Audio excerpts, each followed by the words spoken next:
Praise the Lord, praise the Lord, praise the Lord, praise the Lord. Praise the Lord, praise the Lord, praise the Lord, praise the Lord, praise the Lord, praise the Lord, praise the Lord. கர்த்தாவே, எங்கள் சிறையிருப்பை மறுபடியும் திருப்போம். Turn again our captivity, O Lord. 126 சங்கீதம் 4ஆம் வசனத்தை வாசிப்போம். Let's read Psalm 126 verse 4. தெற்கத்தி வெள்ளங்களை திருப்புவது போல எங்கள் சிறையிருப்பை திருப்பும். Turn again our captivity, O Lord, as the streams in the south. கர்த்தாவே, தெற்கத்தி வெள்ளங்களை திருப்புவது போல எங்கள் சிறையிருப்பை திருப்போம். Turn again our captivity, O Lord, as the streams in the south. மூல பாஷையிலும் ஆங்கில வேதத்திலும் எங்கள் சிறையிருப்பை மறுபடியும் திருப்பும், மறுபடியும் என்கிற வார்த்தை பயன்படுத்தப்பட்டிருக்கிறது. Both in the original language and in English, the term again is used. That is, it is written, turn again our captivity. மறுபடியும் திருப்பும் என்று சொல்லும்போது அதனுடைய அர்த்தம் என்ன? It is written, turn again our captivity. What does that mean? இதற்கு முன்னதாக அவர்கள் வேறு பல சிறையிருப்பிலே சிக்கிக் கொண்டார்கள். Earlier they had been entangled in some other captivities. தேவனுடைய சொந்த ஜனங்கள் தேவனுக்கு விரோதமாய் பாவம் செய்து வேறு பல சிறையிருப்புகளிலே சிக்கிக் கொண்டார்கள். God's own people had sinned against God and were entangled in various other captivities. அவர்கள் தங்கள் குற்றங்களை உணர்ந்து மனஸ்தாபப்பட்ட போது, மனங்கசந்து கண்ணீர் விட்ட போது, தேவன் அவர்கள் சிறையிருப்பை ஏற்கனவே பலமுறை திருப்பி இருக்கிறார். And when they had understood their errors, found out their sins, repented and wept bitterly for that, the Lord had earlier in all those circumstances delivered them from their captivity. இதோ இப்போது மறுபடியும் கர்த்தருக்கு விரோதமான பாவம் செய்து தற்போது பாபிலோனின் சிறையிருப்பிலே சிக்கிக் கொண்டார்கள். Behold, now once again they have sinned against God and have been entangled in the Babylonian captivity. இப்போது பாபிலோன் சிறையிருப்பிலே இருந்து கர்த்தரை நோக்கி கண்ணீரோடு வேதனையோடு ஜெபித்துக் கொண்டிருக்கிறார்கள். Now in Babylonian captivity, looking unto God, they were praying with tears and a burden. தெற்கத்தி வெள்ளங்களை திருப்புவது போல கர்த்தாவே, எங்கள் சிறையிருப்பை மறுபடியும் திருப்பும் என்பதுதான் அவருடைய கண்ணீரின் விண்ணப்பமாயிருக்கிறது. Their supplication with tears was that, turn again our captivity, O Lord, as the streams in the south. தேவனுடைய சொந்த ஜனங்கள் எந்தெந்த விதங்களிலே எந்தெந்த சிறையிருப்பிலே சிக்கிக் கொண்டார்கள் என்பதை தியானிக்க ஆரம்பித்திருக்கிறோம். We have started to meditate about the various captivities in which God's own people had been entangled. முதலாவது சிறையிருப்பு எகிப்திய சிறையிருப்பு.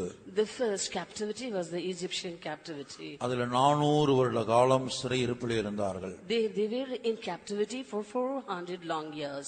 தேவன் குறித்த அந்த நேரம் முடிந்தபோது அவர்கள் சிறையிருப்பிலே இருந்து வெளியே கொண்டு வரப்பட்டார்கள். Until the set time by God was fulfilled, they were in captivity and later they were delivered. சிறையிருப்பில் இருந்து வெளியே வரும்படியாக ஜனங்கள் கூக்குரலிட வேண்டியது அவசியமாயிருந்தது. The people had to cry aloud to come out of captivity. சிறையிருப்பிலிருந்து வெளியே வரும்படியாக கர்த்தர் தங்களை வெளியே கொண்டு வரும்படியாக ஜனங்கள் தவிக்க வேண்டியது அவசியமாயிருந்தது. The people had to groan so that the Lord do bring them out of captivity. சிறையிருப்பை விட்டு கர்த்தர் வெளியே கொண்டு வரும்படியாக ஜனங்கள் கர்த்தருடைய சமூகத்தில் முறையிட வேண்டியது அவசியமாயிருந்தது. The people had to complain in God's presence so that the Lord delivered them from captivity. அவர்கள் சிறையிருப்பை விட்டு கர்த்தர் திருப்பும்படியாக அவர்களுக்குள்ள ஒரு பெருமூச்சு விடுகிற அனுபவம், சிறையிருப்பை எண்ணி பெருமூச்சு விடுகிற அனுபவம் அவசியமாயிருந்தது. They had to have an experience of sighing, remembering or thinking the captivity so that the Lord might bring them out of captivity. கர்த்தருடைய பெரிதான இரக்கத்தினால் அவருடைய ஓங்கிய புயத்தினால் சிறையிருப்பிலிருந்து வெளியே கொண்டு வந்த ஜனங்கள், தேவ ஜனங்கள் மறுபடியும் கர்த்தரின் பார்வைக்கு பொல்லாப்பானதை செய்தார்கள். By the great mercies of God and the outstretched arm of God, those Israelites were brought out of captivity, but once again they sinned and had gone into captivity. நியாயாதிபதியின் புத்தகம் 6ஆம் அதிகாரம் 1ஆம் வசனத்தை வாசிக்கும்போது, when we read the book of Judges chapter 6 verse 1, பின்னும் இஸ்ரவேல் புத்திரர் கர்த்தரின் பார்வைக்கு பொல்லாப்பானதை செய்தார்கள், அப்பொழுது கர்த்தர் அவர்களை 7 வருஷம் மீதியானியரின் கையில் ஒப்புக் கொடுத்தார். And the children of Israel did evil in the sight of the Lord, and the Lord delivered them into the hand of the Midian 7 years. இங்கே இஸ்ரவேல் ஜனங்கள் கர்த்தரின் பார்வைக்கு பொல்லாப்பானதை செய்தது நிமித்தமாக மீதியானியருடைய கையில் 7 வருஷம் கர்த்தர் ஒப்பு கொடுத்தார். Here we see the children of Israel did evil in the sight of the Lord, and so the Lord delivered them into the hand of Midian 7 years. ஒப்பு கொடுத்தார் என்பதுடைய அர்த்தம் என்னவென்றால் அவர்களுக்கு அடிமைகளாக இருக்க வேண்டிய ஒரு சூழ்நிலை, ஒரு சிறையிருப்பின் அனுபவமே அது. It is written that he had delivered them. That means they had to go as bondmen. That is, they had to have the experience of being in captivity. இரண்டாவதாக நியாயாதிபதியின் புத்தகம் 10ஆம் அதிகாரம் 6ஆம் வசனத்தையும் 7ஆம் வசனத்தையும் வாசிக்கும் போது, And secondly, when we read the book of Judges chapter 10 verses 6 and 7. இஸ்ரவேல் புத்திரர் மறுபடியும் கர்த்தரின் பார்வைக்கு பொல்லாப்பு செய்து கர்த்தரை சேவியாமல் அவரை விட்டு போய் பாகால்களையும் அஸ்தரோத்தையும் சீரியாவின் தேவர்களையும் சீதோனின் தேவர்களையும் மோவாபின் தேவர்களையும் அம்மோன் புத்திரரின் தேவர்களையும் பெலிஸ்தரின் தேவர்களையும் சேவித்தார்கள். அப்பொழுது கர்த்தர் இஸ்ரவேலின் மேல் கோபம் உண்டு அவர்களை பெலிஸ்தர் கையிலும் அம்மோன் புத்திரர் கையிலும் விற்று போட்டார். அடுத்த வசனம். அவர்கள் அந்த வருஷம் முதற்கொண்டு 18 வருஷமாய் யோர்தானுக்கு அப்பாலே கீலேயாத்தில் உள்ள எமோரியரின் தேசத்தில் இருக்கிற இஸ்ரவேல் புத்திரரை எல்லாம் நெருக்கி ஒடுக்கினார்கள். And the children of Israel did evil again in the sight of the Lord, and served Baalim and Ashtaroth, and the gods of Syria, and the gods of Zidon, and the gods of Moab, and the gods of the children of Ammon, and the gods of the Philistines, and forsook the Lord, and served not him. And the anger of the Lord was hot against Israel, and he sold them into the hands of the Philistines, and into the hands of the children of Ammon. And that year they vexed and oppressed the children of Israel 18 years, all the children of Israel that were on the other side of Jordan, in the land of the Amorites, which is in Gilead. இங்கே இந்த வேத பகுதியிலே 18 வருட சிறையிருப்பை பார்க்கிறோம். Here in this scripture passage we see of an 18-year captivity. ஏனென்றால் இங்கே 8ஆம் வசனத்தில் எழுதப்பட்டிருக்கிறது, இஸ்ரவேல் புத்திரர் எல்லாம் அவங்க நெருக்கி ஒடுக்கினார்கள். For in verse 8 it is written, they vexed and oppressed the children of Israel. சிறையிருப்பிலே ஒரு மனிதனுக்கு என்ன சம்பவிக்குமோ அதுவே இவர்களுக்கு சம்பவித்தது. The things that will happen to people in captivity had happened to these people also. இந்த 18 வருட சிறையிருப்பு பெலிஸ்தியர் கையிலும் அம்மோன் புத்திரருடைய கையிலும் கர்த்தர் அவர்களை ஒப்புக் கொடுத்தார். And in these 18 years the Lord had led them as captives into the hands of the Philistines and into the hands of the children of Ammon. ஏன் ஒப்புக் கொடுத்தார்? Why did he deliver them? வாசித்தோம் 6ஆம் வசனத்துல கர்த்தரின் பார்வைக்கு பொல்லாப்பானதை செய்தார்கள். In verse 6 we read, they did evil again in the sight of the Lord. நாம் ஏற்கனவே மீதியானியருடைய கையில் 7 வருடம் கர்த்தர் அவர்களை ஒப்புக் கொடுத்ததை பார்த்தோம். அதற்கு காரணமும் கர்த்தரின் பார்வைக்கு பொல்லாப்பானதை செய்தார்கள். Already we saw that the Lord had delivered them into the hands of the Midianites for 7 years. There too it is written that they did evil in the sight of the Lord. அடுத்தபடியாக நியாயாதிபதிகள் 13ஆம் அதிகாரம் 1ஆம் வசனம். Next, Judges chapter 13 verse 1. இஸ்ரவேல் புத்திரர் மறுபடியும் கர்த்தரின் பார்வைக்கு பொல்லாப்பானதை செய்தபடியால் கர்த்தர் அவர்களை 40 வருஷம் அளவும் பெலிஸ்தர் கையில் ஒப்புக் கொடுத்தார். And the children of Israel did evil again in the sight of the Lord, and the Lord delivered them into the hand of the Philistines 40 years. இங்கே 40 வருஷம் பெலிஸ்தருடைய கரத்திலே ஒப்புக் கொடுத்தார். Here he delivered them into the hands of the Philistines 40 years. 40 வருட சிறையிருப்பு. 40-year captivity. பெலிஸ்தியர் அவர்களை ஒடுக்கினார்கள். The Philistines had oppressed them. இப்ப இங்க 3 வசனங்களை நாம் வாசித்தோம். Now we read 3 verses. முதலாவது நியாயாதிபதிகள் 6ஆம் அதிகாரம் 1ஆம் வசனத்துல மீதியானுடைய கையில 7 வருஷம் ஒப்புக் கொடுத்தார். First, according to Judges chapter 6 verse 1, he delivered them into the hands of the Midianites for 7 years. அடுத்து நியாயாதிபதிகள் 13ஆம் அதிகாரத்துல பெலிஸ்தர் கையிலும் அம்மோன் புத்திரருடைய கையிலும் 18 வருடம் ஒப்புக் கொடுத்தார். Next, in Judges chapter 10, it is written that he had delivered the Israelites for 18 years into the hands of the Philistines and into the hands of the children of Ammon. அடுத்தபடியாக நாம் வாசிக்கும்போது நியாயாதிபதிகள் 13ஆம் அதிகாரத்துல வாசிக்கும்போது பெலிஸ்தியருடைய கரத்துல 40 வருஷம் ஒப்பு கொடுத்தார். And in Judges chapter 13, we read that he delivered the Israelites into the hands of the Philistines for 40 years. நியாயாதிபதிகள் 10ஆம் அதிகாரத்துல வாசிக்கும் போது பெலிஸ்தியர் கரத்திலும் அம்மோன் புத்திரர் கரத்திலும் 18 வருஷம் ஒப்பு கொடுத்தார். In Judges chapter 10, we read that he delivered the Israelites for 18 years into the hands of the Philistines and into the hands of the children of Ammon. இப்ப இங்க 3 சிறையிருப்பு குறித்து நம்ம பார்க்கிறோம். Here we see of 3 captivities. முதலாவது மீதியானியருடைய கரத்தில் First in the hands of the Midianites, 7 வருஷம். 7 years. இரண்டாவது பெலிஸ்தியர் அம்மோன் புத்திரருடைய கரத்தில் 18 வருஷம். And second, 18 years in the hands of the Philistines and the children of Ammon. மூன்றாவது மறுபடியும் பெலிஸ்தியர் கரத்தில் மட்டும் 40 வருஷம். And once again the third time only in the hands of the Philistines, but for 40 years. இந்த 3 சிறையிருப்புக்கும் காரணம் ரீசன் என்னன்னு பார்த்தா ஒரே காரணம் தான், கர்த்தரின் பார்வைக்கு பொல்லாப்பானதை செய்தார்கள். The same reason for all these 3 captivities, that is, they did evil in the sight of the Lord. கர்த்தரின் பார்வைக்கு பொல்லாப்பானதை செய்தார்கள். They did evil in the sight of the Lord. இந்த 3 இடங்கள் நீங்க அந்த வசனத்தை பார்க்கலாம். கர்த்தரின் பார்வைக்கு பொல்லாப்பானதை செய்தபடினால்தான் கர்த்தர் அவர்களை சிறையிருப்புக்கு ஒப்பு கொடுக்கிறார். In all these 3 references, you can see the same statement used. They did evil again in the sight of the Lord, and the Lord delivered them. அப்ப இங்க முதலாவது நாம் இந்த நாட்களில ஆராய்ந்து பார்க்க வேண்டிய சில விஷயங்கள் இருக்கிறது. Certain things are there that is to be examined these days. முதல் காரியம், கர்த்தருடைய பார்வைக்கு எவையெல்லாம் பொல்லாப்பா இருக்கிறது. First of all, what are all the things that are evil in the sight of the Lord? கர்த்தரின் பார்வைக்கு எவையெல்லாம் பொல்லாப்பா இருக்கிறது. The things that are evil in the sight of the Lord. அடுத்தபடியாக கர்த்தரின் பார்வைக்கு பொல்லாப்பை செய்தவர்களுடைய முடிவு என்ன? Next, what is the end of those who did evil in the sight of the Lord? அந்த கர்த்தரின் பார்வைக்கு பொல்லாப்பானதை செய்யும்போது சிறையிருப்புக்குள்ள வர்றோம்.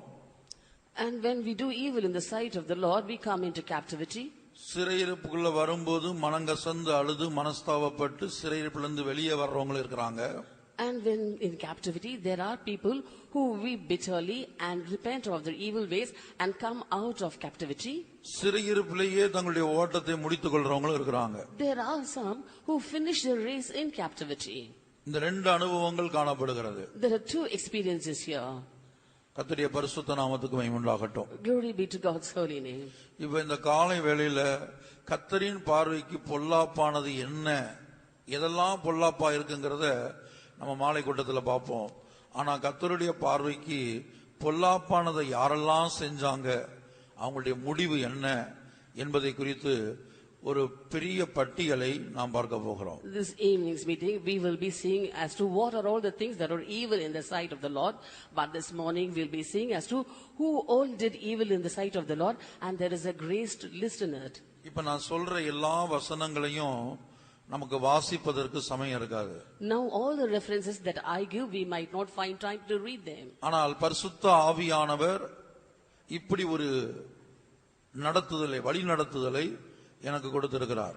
But the Spirit of the Lord has given such a leading to me. வேதத்துல கர்த்தரின் பார்வைக்கு யாரெல்லாம் பொல்லாப்பு செய்தார்கள், அவர்கள் முடிவு எப்படி இருந்தது? That is, according to the scripture, all those who did evil in the sight of the Lord and how their end was. இப்போது அப்படிப்பட்ட சில ராஜாக்களின் பெயரை, தேவனால் அபிஷேகம் பண்ணப்பட்ட ராஜாக்களின் பெயரை, ராஜாக்கள் என்று சொன்னா உலக ராஜாக்கள் அல்ல, ஒன்று நான் சொல்வது இஸ்ரவேலின் ராஜாவா இருக்கும், இல்லாவிட்டால் யூத ராஜாவா இருக்கும். Now I am going to give the names of the anointed kings of God who had been anointed by God. When I say of the kings, not the kings in this world, but they will be either kings of Israel or kings of Judah.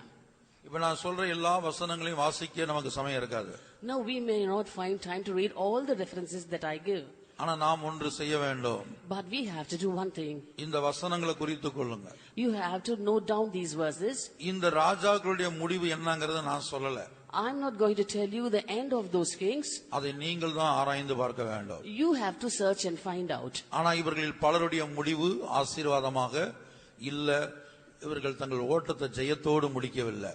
But I can say one thing, the end of most of them were not blessed, and they did not finish their race victoriously. இப்ப நான் சொல்ற இத்தனை ராஜாக்களும் கர்த்தரின் பார்வைக்கு பொல்லாப்பானதை செய்தவர்கள் என்று வேதத்தில் எழுதப்பட்டிருக்கிறது. Now the kings' names whom what I am going to give are those kings who had done evil in the sight of the Lord according to the scripture. கர்த்தரின் பார்வைக்கு பொல்லாப்பானதை செய்த ராஜாக்கள். The kings who did evil in the sight of the Lord. முதலாவதாக 1 ராஜாக்கள் 11ஆம் அதிகாரம் 6ஆம் வசனத்தை வாசிக்கும்போது, First, when we read 1 Kings chapter 11 verse 6. 1-2 வசனங்களை மட்டும் வாசிப்போம். 1 ராஜாக்கள் 11:6. 1 Kings chapter 11 verse 6. சாலமோன் தன் தகப்பனாகிய தாவீதைப் போல கர்த்தரை பூரணமாய் பின்பற்றாமல் கர்த்தரின் பார்வைக்கு பொல்லாப்பானதை செய்தான். And Solomon did evil in the sight of the Lord and went not fully after the Lord, as did David his father. சாலமோனை போல தேவனால் ஆசீர்வதிக்கப்பட்ட தேவனுடைய ஆசீர்வாதத்தை அனுபவித்த ஒரு ராஜாவும் இல்லை. There was no other king who was being blessed by God greatly as King Solomon was. நம்ம எல்லாருக்கும் சாலமோனை குறித்து தெரியும். All of us know about Solomon. ஆனால் சாலமோனை குறித்து சில விஷயங்களை நான் நினைவுபடுத்த விரும்புகிறேன். But I want to remind you certain matters about Solomon. தாவீதுக்கு முறைப்படி பிறந்த எத்தனையோ பிள்ளைகள் இருந்தார்கள். There were so many children for David who were born legally for David. ஆனால் தேவனாகிய கர்த்தர் பத்சேபாளிடத்தில் தாவீதுக்கு பிறந்த இந்த சாலமோனை ராஜாவாக தெரிந்தெடுத்தார். But God chose this Solomon, who was an illegal child, that he was born to Bathsheba by David. அவன் தன்னுடைய தகுதியின்மையை உணர்ந்து தகுதியில்லாத ஒரு தாயின் வயிற்றில் பிறந்த என்ன கர்த்தர் இவ்வளவு பெரிய ராஜ்யத்துக்கு ராஜாவாக வைத்திருக்கிறாரே என்று சொல்லி உடைந்த இருதயத்தோடு, நன்றியுள்ள இருதயத்தோடு தன்னுடைய மரண பரியந்தம் காணப்பட்டிருக்க வேண்டும். He should have found until the day of his end with a broken heart and a thankful heart to the Lord, saying, I was an illegal child and I am not at all worthy to be elevated to the post of a king. கர்த்தருடைய பரிசுத்த நாமத்துக்கு மகிமை உண்டாகட்டும். Glory be to God's holy name. தேவனிடத்தில் அவன் ஞானத்தை கேட்டபோது ஆண்டவர் அவனுக்கு முன்னும் பின்னும் ஒரு மனிதனுக்கும் கொடுக்காத விசேஷ ஞானத்தை அவனுக்கு கொடுத்தார்.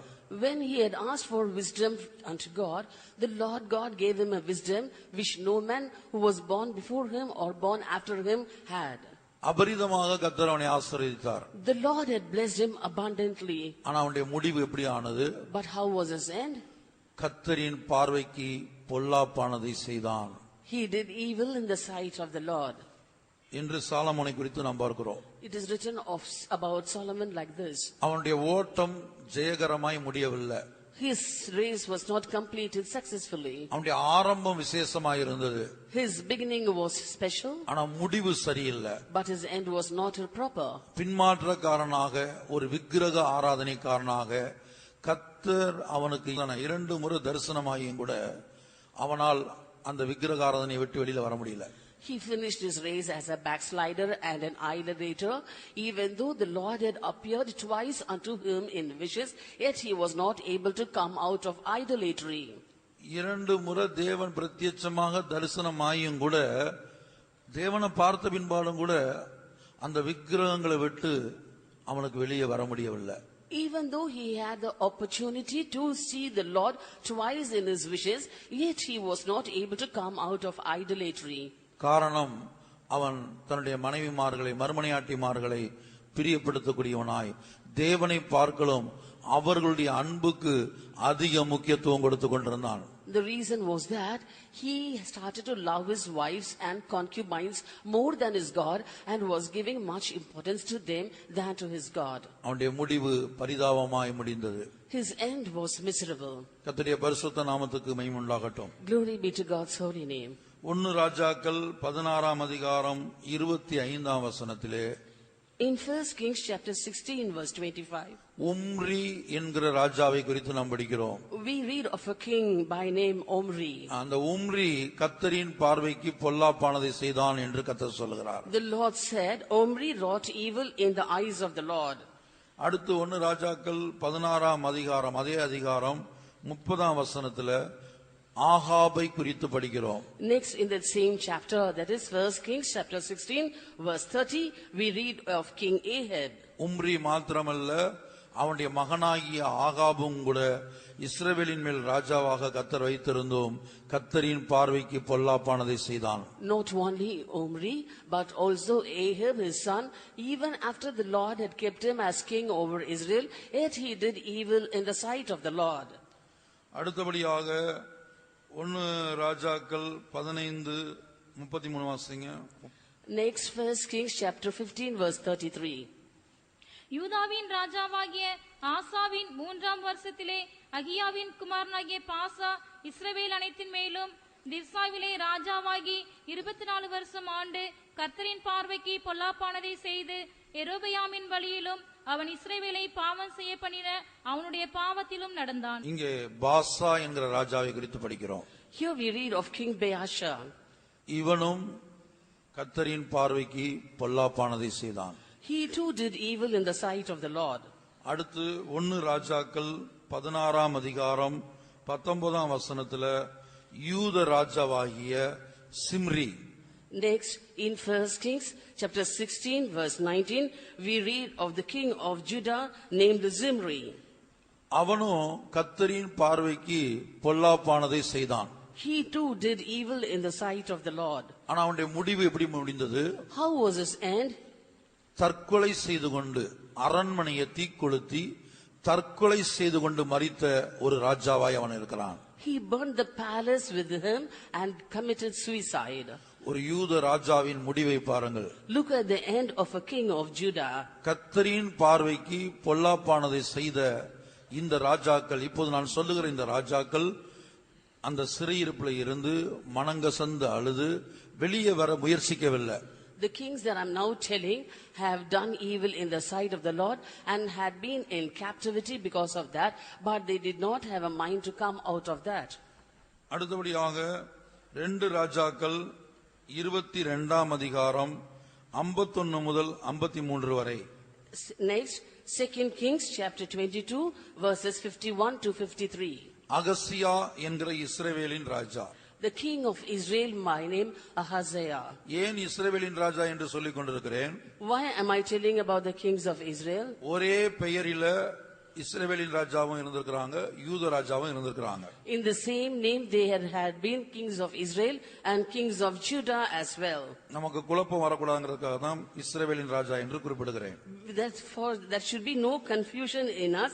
I'm specifying it as the king of Israel. அப்ப அகசியா என்கிற இஸ்ரவேலின் ராஜா கர்த்தரின் பார்வைக்கு பொல்லாப்பானதை செய்தான் என்று 1 ராஜாக்கள் 22 51 முதல் 53 வரை. 1 Kings chapter 22, verses 51 to 53. ஆகாபின் குமாரனாகிய அகசியா யூதாவின் ராஜாவாகிய யோசபாத்தின் 17ஆம் வருஷத்திலே சமாரியாவில் ராஜாவாகி இஸ்ரவேலின் மேல் 2 வருஷம் ராஜ்யபாரம் பண்ணி கர்த்தரின் பார்வைக்கு பொல்லாப்பானதை செய்து கர்த்தரின் பார்வைக்கு பொல்லாப்பானதை செய்தான். He did evil in the sight of the Lord. அடுத்தபடியாக யோராம். Next is Joram. அவன் இஸ்ரவேலின் ராஜா. He was the king of Israel. 2 ராஜாக்கள் 1-2. 2 Kings chapter 3, verses 1 and 2. யூதாவின் ராஜாவாகிய யோசபாத்தின் 18ஆம் வருஷத்தில் ஆகாபின் குமாரனாகிய யோராம் சமாரியாவிலே இஸ்ரவேலின் மேல் ராஜாவாகி 12 வருஷம் ராஜ்யபாரம் பண்ணி கர்த்தரின் பார்வைக்கு பொல்லாப்பானதை செய்தான். யோராம் இஸ்ரவேலின் ராஜா. Joram, the king of Israel. கர்த்தரின் பார்வைக்கு பொல்லாப்பானதை செய்தான். He did evil in the sight of the Lord. இப்ப நான் சொல்ற ராஜாக்கள் எல்லாம் முதல்ல நீங்க அதை எழுதி கொள்ளுங்க. First, write down the names of the kings that I'm saying. இவங்களெல்லாம் ஆண்டவர் தாழ்வான இடத்திலிருந்து தூக்கி உயர்த்தினார். The Lord had lifted them up from a very low estate. இவர்களில் பலருக்கும் ராஜாவாவதற்கு எந்த தகுதியும் இல்ல. Many of them, or most of them, did not have any worthiness or eligibility to become a king. இவர்களில் சிலர் ராஜ குடும்பத்தில் பிறக்கவே இல்ல. And some of them were not of a royal seed. ஆனாலும் கர்த்தர் இவர்களை ராஜாவாக உயர்த்தினார். Yet the Lord lifted them up as king. ஆனால் அவர்கள் நன்றி கெட்டவர்களாக, But they were unthankful, தேவனை மறந்தவர்களாக, forgetting God, கர்த்தரின் பார்வைக்கு பொல்லாப்பானதை செய்யக்கூடியவர்களாக, so that they could do evil in the sight of the Lord, மாறி போனார்கள். and they went this way. 2 ராஜாக்கள் 8ஆம் அதிகாரம் 18ஆம் வசனத்திலே In 2 Kings chapter 8 verse 18, யூத ராஜாவாகிய யோராமை குறித்து நாம் பார்க்கிறோம். we see of King Joram, the king of Judah. அவன் இஸ்ரவேல் ராஜாக்களின் வழியிலே நடந்து ஆகாபின் வீட்டார் செய்தது போல செய்தான். ஆகாபின் குமாரத்தி அவனுக்கு மனைவியாயிருந்தால் அவன் கர்த்தரின் பார்வைக்கு பொல்லாப்பானதை செய்தான். அவன் கர்த்தரின் பார்வைக்கு பொல்லாப்பானதை செய்தான். அவன்கிறது யார் என்பதை நீங்க முந்தின வசனங்களை படித்தால் அவன் யூத ராஜாவாகிய யோராம் என்று பார்க்கலாம். It is written, he did evil in the sight of the Lord in verse 18. But when you try to find out who that he is, in the previous verses you can read that he was Joram, the king of Judah. அடுத்து 2 ராஜாக்கள் 8ஆம் அதிகாரம் 27ஆம் வசனத்துல. Next, in 2 Kings chapter 8 verse 27, யூத ராஜாவாகிய அகசியா, it was Ahaziah, the king of Judah. அவன் கர்த்தரின் பார்வைக்கு பொல்லாப்பானதை செய்தான். He did evil in the sight of the Lord. ராஜாக்கள் 13ஆம் அதிகாரம் 1-2. 2 Kings chapter 13 verses 1 and 2. அங்கே ஒரு ராஜாவை குறித்து நாம் படிக்கிறோம். There we read of a king. அகசியா என்னும் யூதாவுடைய ராஜாவின் குமாரனாகிய யோவாசுடைய 23ஆம் வருஷத்தில் எகுவின் குமாரனாகிய யோவாகாஸ் இஸ்ரவேலின் மேல் சமாரியாவிலே 17 வருஷம் ராஜ்யபாரம் பண்ணி கர்த்தரின் பார்வைக்கு பொல்லாப்பானதை செய்து யோவாகாஸ் Jehoahaz, கர்த்தரின் பார்வைக்கு பொல்லாப்பானதை செய்தான். he did evil in the sight of the Lord. இஸ்ரவேலின் ராஜா. He was a king of Israel. அடுத்து அதே 2 ராஜாக்கள் 13ஆம் அதிகாரம் 10-11 வசனங்களை வாசிக்கும் போது Next, in the same 2 Kings chapter 13 verses 10 and 11, அங்கே யோவாஸ் என்னும் இஸ்ரவேலின் ராஜா.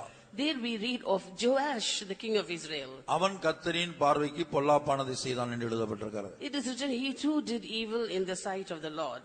அடுத்து 2 ராஜாக்கள் 14ஆம் அதிகாரம் 23-24 வசனங்களை வாசிக்கும் போது Next, when we read 2 Kings chapter 14 verses 23 and 24, யோவாசின் குமாரனாகிய யெரொபெயாம். Jeroboam, the son of Joash. ஏன்னா யெரொபெயாம்னு மற்றொரு ராஜா இருந்திருக்கிறான். For there was another king also by the same name Jeroboam. மற்றொரு இஸ்ரவேலின் ராஜா இருந்திருக்கிறான். There was another king of Israel. அவன் சாதாரண வேலைக்காரனாய் இருந்து இஸ்ரவேல்ல ராஜாவாக உயர்த்தப்பட்டவன். He was an ordinary servant before he was being lifted up as the king of Israel. ஏற்கனவே இஸ்ரவேலின் ராஜா யெரொபெயாம் என்கிற பெயர்ல இருந்ததனால As there was already another king by name Jeroboam in the kingdom of Israel, அவனும் கர்த்தரின் பார்வைக்கு பொல்லாப்பானதை செய்தவன் தான். he too did evil in the sight of the Lord. அப்ப ஏற்கனவே அவனுடைய பேர் இருந்தபடினாலதான் இந்த ராஜா இந்த யெரொபெயாம் யோவாசின் குமாரனாகிய யெரொபெயாம். So as already there was another Jeroboam, this Jeroboam is being specified as Jeroboam the son of Joash. இவன் இஸ்ரவேலின் ராஜா தான். He too was a king of Israel. இவன் கர்த்தரின் பார்வைக்கு பொல்லாப்பானதை செய்தான். He did evil in the sight of the Lord. அடுத்து 2 ராஜாக்கள் Next, 2 Kings 15ஆம் அதிகாரம் 15th chapter, 8-9 வசனங்களில in verses 8 and 9, சகரியா என்னும் இஸ்ரவேலின் ராஜா. we read of a king of Israel by name Zechariah. சகரியா என்னும் இஸ்ரவேலின் ராஜா. Zechariah, the king of Israel.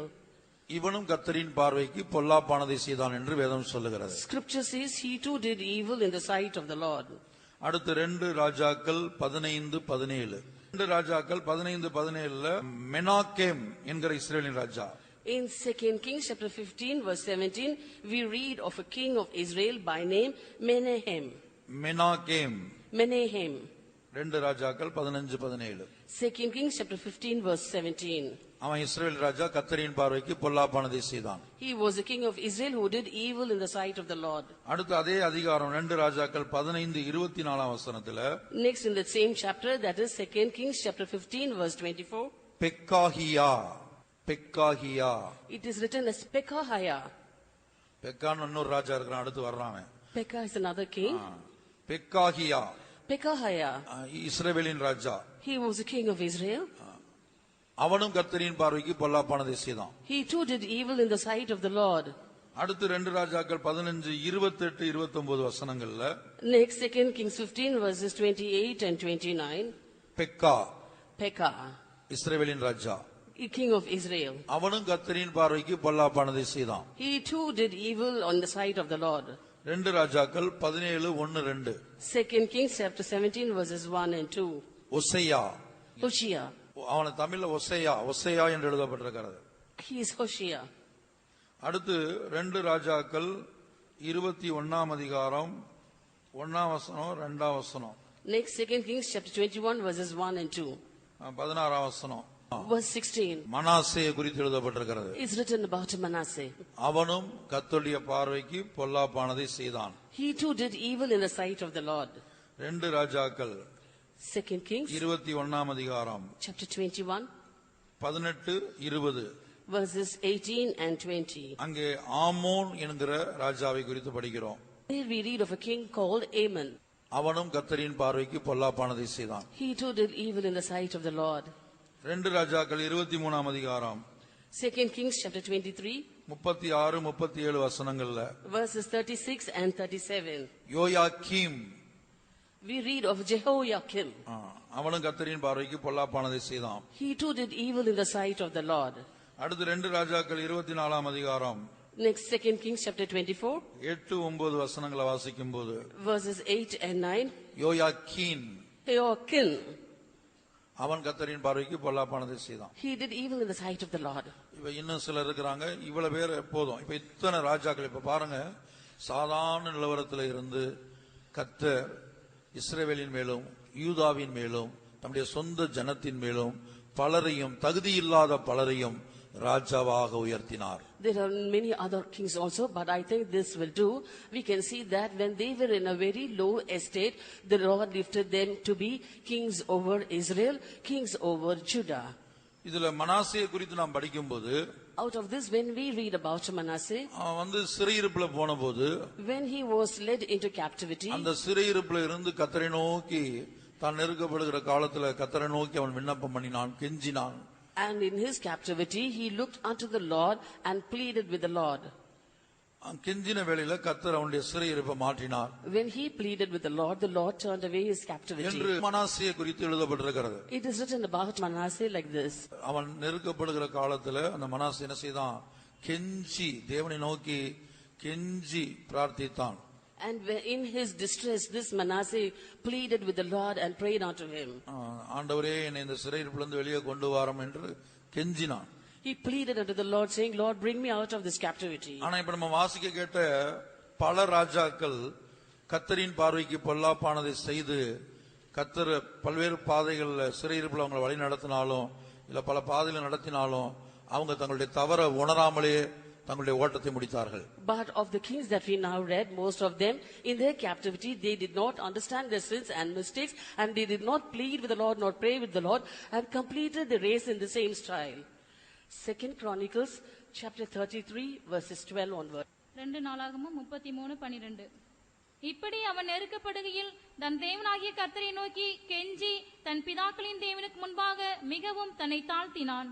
அவரை நோக்கி அவன் விண்ணப்பம் பண்ணி கொண்டிருக்கிற போது அவர் அவன் கெஞ்சுதலுக்கு இறங்கி அவன் ஜெபத்தை கேட்டு அவனை திரும்ப எருசலேமில் உள்ள தன்னுடைய ராஜ்யத்திற்கு வரப்பண்ணினார். கர்த்தரே தேவன் என்று அப்பொழுது மனாசே அறிந்தான். பாத்தீங்களா, சிறையிருப்புல இருந்தபோது கெஞ்சி.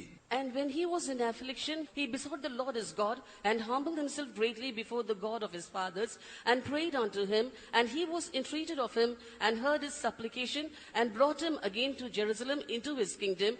Then Manasseh knew that the Lord he was God. இந்த இடத்துல காணப்படுகிற நாம் ஒவ்வொருவரும் ராஜாக்களாக இருக்கிறோம். Every one of us who are found here are kings.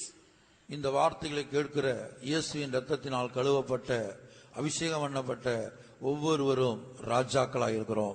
And every one of us who are listening to these words, who have been washed by the precious blood of Jesus, are kings. நாம் யாருக்கு முன்பாக ராஜாவா இருக்கிறோம்? Before whom are we a king? இந்த உலகத்து மனிதர்களுடைய பார்வையில, சமுதாயத்தின் பார்வையில, ஏன் நம்முடைய பார்வையில கூட நாம் அற்பமானவர்களா இருக்கலாம். We might be low or base before the men of this world and before the society. Why not before our own sight? நான் என்னை பார்க்கும்போது நீங்க உங்களை பார்க்கும்போது உங்களுக்கு அற்பமா தெரியலாம். When I look at myself, and when you look at yourself, we might be base. ஆனால் நாம் சாதாரணமானவர்கள் அல்ல. But we are not ordinary people. வெளிப்படுத்தின விசேஷம் 1 அதிகாரம் 6 வசனத்துல வாசிக்கும் போது, பிதாவாகிய தேவனுக்கு முன்பாக, அண்ட சராசரங்களையும் படைத்த பிதாவாகிய தேவனுக்கு முன்பாக நீங்களும் நானும் ராஜாக்களாய் ஆசாரியர்களாய் இருக்கிறோம். According to Revelation chapter 1 verse 6, you and I are kings and priests before God the Father, before the Lord God who created the whole universe. நம்மிடத்தில் அன்பு கூர்ந்து தமது இரத்தத்தினாலே நம்முடைய பாவங்களற நம்மை கழுவி தம்முடைய பிதாவாகிய தேவனுக்கு முன்பாக நம்மை ராஜாக்களும் ஆசாரியர்களுமாக்கின அவருக்கு மகிமையும் வல்லமையும் என்றென்றைக்கும் உண்டாயிருப்பதாக. ஆமென்.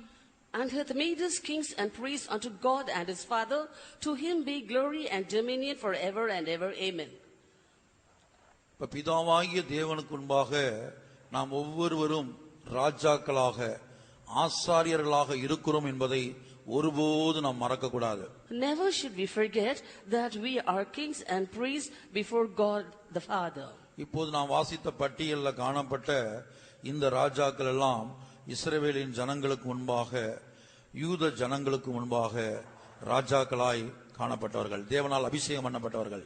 Now the list of men that we heard are kings before the children of Israel and children of Judah being anointed by God.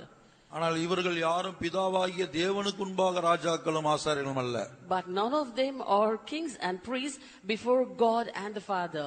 இயேசு சிலுவையிலே மரித்து தம்முடைய வெளியேறப்பட்ட இரத்தத்தை சிந்தினது நிமித்தமாக, நாம் ஒவ்வொருவருக்காக சிந்தினது நிமித்தமாக, அந்த இயேசுவின் இரத்தத்தின் உதவியினால், அந்த இயேசுவின் இரத்தத்தினால் நாம் பிதாவாகிய தேவனுக்கு முன்பாக ராஜாக்களாக ஆசாரியர்களாக மாறக்கூடிய தகுதியை பெற்றோம்.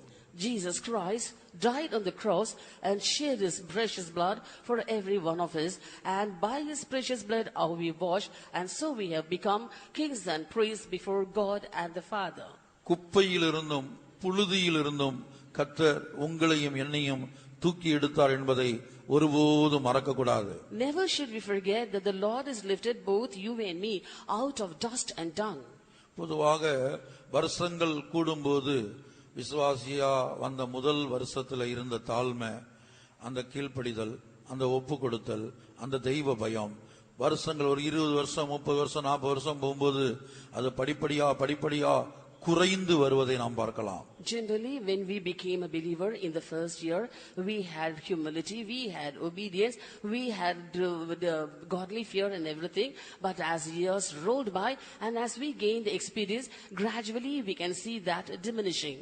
ஊழியர்களா இருந்தாலும் சரி, விசுவாசிகளா இருந்தாலும் சரி. The same is the case with both the workers of God and believers. இப்ப வருஷங்கள் கூட தெய்வ பயம் கூட வேண்டும். As years increase, we must have an increase in godly fear. வருஷங்கள் கூட பிரதிஷ்டையில கூட வேண்டும். And as years increase, we must increase in consecration. ஜெப ஜீவியத்தில் நாம் கூட வேண்டும். We must increase in prayer life. பரிசுத்தத்தில் நாம் வளர வேண்டும். We must grow in holiness. தேவ சித்தம் செய்கிறதிலே வளர வேண்டும். We have to grow in doing the will of God. ஆனால் சம்பவிப்பது என்னவென்றால், இப்போ நம்முடைய ஜீவியத்தின் நிலவரம் என்னவென்றால், But the state of our present status, நம்முடைய ஜீவியத்தின் தற்போதைய நிலவரம் என்ன?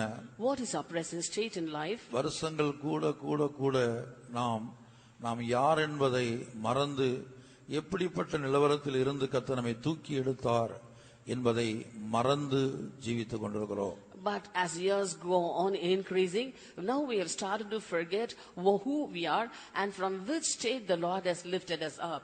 கர்த்தரின் பார்வைக்கு பொல்லாப்பானதை செய்ததான ராஜாக்கள், The kings who did evil in the sight of the Lord.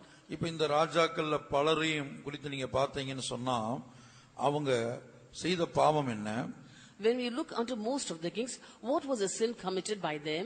2 ராஜாக்கள் 15:9 வாசிக்கும்போது, When we read 2 Kings chapter 15 verse 9, தன் பிதாக்கள் செய்தது போல கர்த்தரின் பார்வைக்கு பொல்லாப்பானதை செய்தான். இஸ்ரவேலை பாவம் செய்ய பண்ணின நேபாத்தின் குமாரனாகிய யெரொபெயாமின் பாவங்களை அவன் விட்டு விலகவில்லை. And he did that which was evil in the sight of the Lord, as his fathers had done. He departed not from the sins of Jeroboam, the son of Nebat, who made Israel to sin. இங்கே கர்த்தரின் பார்வைக்கு பொல்லாப்பு என்பது என்ன? What is evil in the sight of the Lord here? யெரொபெயாமுடைய பாவங்களை விட்டு விலகாததுதான் பொல்லாப்பு. He did not depart from the sins of Jeroboam. That was the evil. இந்த ஒரு ராஜாவை குறித்து மாத்திரமல்ல, Not only about this king, நாம் வாசித்த பட்டியலில் உள்ள பல ராஜாக்களை குறித்தும் வேதத்தில் இந்த வார்த்தை எழுதப்பட்டிருக்கிறது. About most of the kings that we read now in the list, the same restatement or reason has been given in the scripture. நாம் தற்போது ஒரு பெரிய பட்டியல் பார்த்தோம் அல்லவா? Now didn't we look into a great list? அதுல பல ராஜாக்களை குறித்து இதே வார்த்தையை கர்த்தர் சொல்லுகிறார். Out of that, about most of the kings, the Lord says the same reason. யெரொபெயாமின் பாவங்களை விட்டு விலகவில்லை. He departed not from the sins of Jeroboam. யெரொபெயாம் செய்த பாவங்களை விட்டு விலகவில்லை. They did not depart from the sins of Jeroboam. அப்ப அந்த யெரொபெயாமின் பாவங்கள் என்று சொல்லும்போது, When we say of the sins of Jeroboam, முதலாவது தகுதியில்லாத அவனை கர்த்தர் தம்முடைய சொந்த ஜனத்தின் மேல் ராஜாவாக அபிஷேகம் பண்ணினார். first of all, he was the most unworthy person, but the Lord anointed him king over his own people. ஆனால் அவனோ விக்கிரக ஆராதனைக்காரனாய் மாறி போனான். But he became an idolater. தான் விக்கிரக ஆராதனைக்காரனாய் மாறினது மாத்திரமல்ல, தேவ ஜனங்களையும் கூட, தேவனுடைய சொந்த ஜனங்களையும் கூட விக்கிரக ஆராதனை செய்யும்படியாக பலவந்தம் பண்ணினான். Not only did he become an idolater, but he also forced or compelled the people of God to follow idolatry. அவனுடைய வார்த்தைக்கு கட்டுப்பட்டு அல்லது அவனுடைய வார்த்தையை கேட்டு தேவ ஜனங்களும் விக்கிரக ஆராதனை செய்யக்கூடியவர்களாய் மாறி போனார்கள். Hearkening unto his words, the people of God also became idolaters. மாத்திரமல்ல, அவனுக்கு விற்பாடு எழும்பின அநேக யூத ராஜாக்கள், இஸ்ரவேலின் ராஜாக்கள் இந்த யெரொபெயாமின் பாவத்தை விட்டு விலகவில்லை என்று கர்த்தர் சொல்லக்கூடிய அளவுக்கு அவனுடைய பாவம் கொடிதாயிருந்தது. Not only that, many kings of Israel and kings of Judah who rose up after him also were idolaters and also made the people to follow idolatry. Such grave were the sins of Jeroboam. யூத ராஜாக்கள் அநேகரும் இஸ்ரவேல் ராஜாக்கள் அநேகரும் இந்த யெரொபெயாமின் பாவங்களை பின்பற்றக்கூடியவர்களாய் மாறி போனார்கள். Many kings of Israel and many kings of Judah were following the sins of Jeroboam. அப்ப இத்தனை தேவ ஜனங்களுடைய தோல்விக்கும் வீழ்ச்சிக்கும், இத்தனை இஸ்ரவேலிய யூத ராஜாக்களுடைய வீழ்ச்சிக்கும் இந்த யெரொபெயாம் மூல காரணமாயிருந்தான். Therefore, this Jeroboam was the root cause of the failure and the downfall of so many kings of Israel and kings of Judah. நாம் ஒவ்வொருவரும் பிதாவாகிய தேவனுக்கு முன்பாக ராஜாக்களாய் இருக்கிறோம். Every one of us are kings before God and the Father. நம்முடைய ஜீவியத்திலே விக்கிரக ஆராதனை இருக்கக்கூடாது. We should not have idolatry in our life. விக்கிரக ஆராதனை என்று சொல்லும்போது ரெண்டு கோணங்களிலே நாம் பார்க்கலாம். When we say of idolatry, we can see that in two angles. இப்ப ரட்சிக்கப்பட்ட நம்ம யாரும் என்ன செய்ய மாட்டோம், எழுத்தின்படியாக வீட்டில் ஒரு விக்கிரகத்தை வச்சு வணங்க மாட்டோம். We who are saved will never have a literal idol in the house to worship it. நம்முடைய யார் வீட்லயும் எழுத்தின்படியாக ஒரு விக்கிரகத்தை வச்சு வணங்குறது இல்ல. None of us will be having idols in our houses to literally worship it. ஆனால் நமக்குள்ள ஒரு விக்கிரக ஆராதனை இருப்பதாக வேதம் சொல்லுகிறது. But the scripture says that there is an idolatry within us. இப்ப கிருபையின் காலத்துல ஜீவிக்கிற நமக்குள்ள காணப்படுகிற விக்கிரக ஆராதனை என்ன? What is the idolatry that we follow who live in this dispensation of grace? முதலாவது ஒரு கோணத்துல நான் சொல்றேன். First of all, let me tell you in one angle. எபேசியர்லயும் கொலோசையர்லயும் வாசிக்கும் போது, When we read in Ephesians and Colossians, பொருளாசை விக்கிரக ஆராதனை என்று சொல்லப்பட்டிருக்கிறது. covetousness is called idolatry. வாசிங்க எபேசியர் Ephesians chapter 5 verses 5. விபச்சாரக்காரனாவது அசுத்தனாவது விக்கிரக ஆராதனைக்காரனாகிய பொருளாசைக்காரனாவது தேவனுடைய ராஜ்யமாகிய கிறிஸ்துவின் ராஜ்யத்திலே சுதந்திரம் அடைவதில்லை என்று அறிந்திருக்கிறீர்களே. For this ye know that no whoremonger, nor unclean person, nor covetous man who is an idolater hath any inheritance in the kingdom of Christ and of God. கொலோசியர் 3:5. ஆகையால் விபச்சாரம், அசுத்தம், மோகம், துர்ரீச்சை, விக்கிரக ஆராதனையான பொருளாசை ஆகிய இவைகளை பூமியில் உண்டு பண்ணுகிற உங்கள் அவயவங்களை அழித்து போடுங்கள். Colossians chapter 3 verse 5. Mortify therefore your members which are upon the earth, fornication, uncleanness, inordinate affection, evil concupiscence, and covetousness, which is idolatry. பொருளாசை விக்கிரக ஆராதனை என்று சொல்லப்பட்டிருக்கிறது. Covetousness is called idolatry. நீங்க வீட்ல ஒரு சிலையை வச்சு வணங்க வேண்டிய அவசியம் இல்ல. There is no necessity for you to have an idol in the house to worship it. ஒரு விக்கிரக உருவத்தை வச்சு நீங்க வணங்க வேண்டிய அவசியம் இல்ல. There is no need for you to have an image of an idol to worship. நம்மில் ஒருவர் அதை செய்யறதும் இல்ல. None of us will also do that. ஆனா அதே வேளை நமக்குள்ள ஒரு விக்கிரக ஆராதனை இருக்கிறது. At the same time, there is an idolatry going on within us. அதான் பொருளாசை. That is covetousness. அது ஊழியருக்குள்ள வரலாம், விசுவாசிக்குள்ள வரலாம். That may be found both in the workers of God and in believers. 12 அப்போஸ்தலரை இயேசு தெரிந்தெடுத்தார். Jesus chose 12 apostles. 12 பேரும் இயேசுவோடு கூட நடந்தாங்க. All the 12 walked along with Jesus. அதுல யூதாசை குறித்து பார்க்கும்போது அவனுக்கு பொருளாசை வந்து விட்டது. When we read about Judas, it is written that he became covetous. பணாசை வந்து விட்டது. He had the love of money. அதன் நிமித்தமாக அவன் இயேசுவையே காட்டிக் கொடுக்க வேண்டிய சூழ்நிலை வந்தது. That was the reason for him to betray Jesus. அப்ப இது ஒரு சிறையிருப்பு. This is a captivity. அப்ப கர்த்தரின் பார்வைக்கு பொல்லாப்பானதை செய்தபோது, When he did evil in the sight of the Lord, அவங்களுக்கு உள்ள பல பொல்லாத சுபாவங்களுக்கு அடிமைப்பட்டு போகிறார்கள். they became captives to many evil natures. இப்ப பொருளாசைக்கு நம்ம அடிமைப்பட்டிருந்தோம்னா, பொருளாசை என்கிற சிறையிருப்புக்குள்ள நம்ம இருக்கிறோம். Now, if we are captives to covetousness, then we are in the captivity of covetousness. இன்றைக்கு பலரும் அந்த சிறையிருப்புக்குள்ள சிக்கி இருப்பதை நாம் பார்க்கலாம். Today we can see many have been entangled in such a captivity. அதற்காக தான் அவங்களுக்கு தேவ சமூகத்துக்கு குறித்த நேரத்துக்கு வர முடியவில்லை. That is the reason why they are not able to come to God's presence at the right time. அதனால தான் தேவ சமூகத்துக்கு பல கூட்டங்களுக்கு வராமலே இருக்கிறாங்க. That is the reason why many of them do not come for many meetings. இன்றைக்கு பல குடும்பங்கள்ல தனி ஜெபம், குடும்ப ஜெபம், பொது ஜெபம், ஸ்தோத்திர ஜெபம், இன்னும் பல்வேறு ஜெப ஜீவியம் இல்லாததுக்கு காரணமும் இந்த பொருளாசை தான். This covetousness is the reason for many families not to have family prayers, dawn praisings, and many people not to have personal prayer. இப்ப யாக்கோபை குறித்து நீங்க படித்தீங்கன்னா, Now when you read about Jacob, யாக்கோபுக்கு தேவன் தரிசனம் பண்ணார். Lord appeared in a vision to Jacob. அவனுடைய அழைப்பு விசேஷமானது. His calling was special. ஆனால் அந்த தரிசனத்தை மறந்தவனாக அவன் ஒரு பெண்ணுக்காக ஊழியம் செய்து, ஒரு பெண்ணுக்காக ஆடு மேய்த்து, அந்த ஒரு பெண்ணுக்காக என்ன செய்யறான்? பொருள்களை சம்பாதிக்கிறான். But we see that he forgot that vision, and now he was tending sheep and he was laboring for the cause of one wife.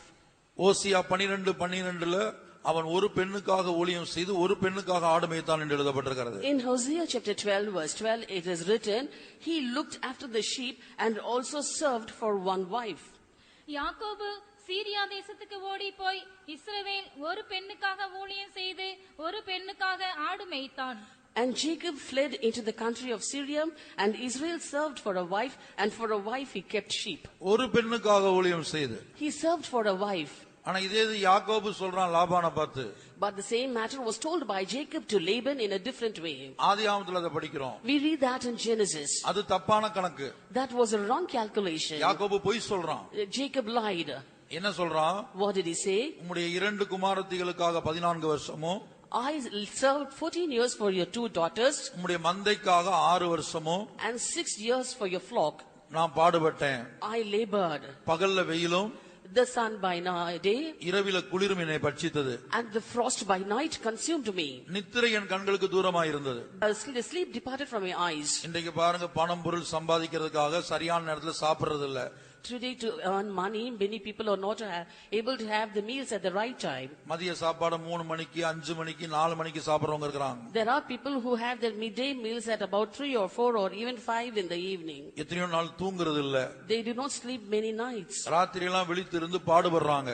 They labor staying awake at nights. அதைத்தான் யாக்கோபு சொல்றான். That's what Jacob said. உம்முடைய 2 குமாரத்திகளுக்காக 14 வருஷமும், உம்முடைய மந்தைக்காக 6 வருஷமும் பாடுபட்டேன். பகல்ல வெயிலும் இரவில குளிரும் என்னை பட்சித்தது. நித்திரை என் கண்களுக்கு தூரமாய் இருந்தது.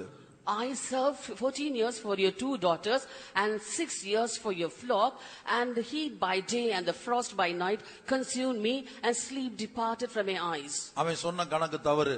The calculation that he gave was wrong. ஆகவே தான் ஆவியானவர் சொல்கிறார் ஓசியா 12:12 அவன் ஒரு பெண்ணுக்காக தான் ஊழியம் செஞ்சான், ஒரு பெண்ணுக்காக தான் ஆடு மேய்த்தான். That is what the Spirit of the Lord said in Hosea chapter 12 verse 12.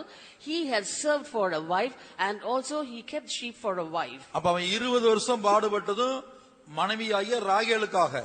So all the 20 years of labor of Jacob were his wife Rachel. லேயாளுக்காக அவன் வேலை பார்க்கல. He did not labor for Leah. முதல் 7 வருஷம் ராகேலுக்காக தான் வேலை பார்க்கறான். First 7 years also he served only for Rachel. ஆனா ஏமாற்றப்பட்டான். But he was cheated. லேயாள் மனைவியா மாறினான். Leah became his wife. மறுபடியும் 7 வருஷம் வேலை பார்க்கறான் ராகேலுக்காக தான்.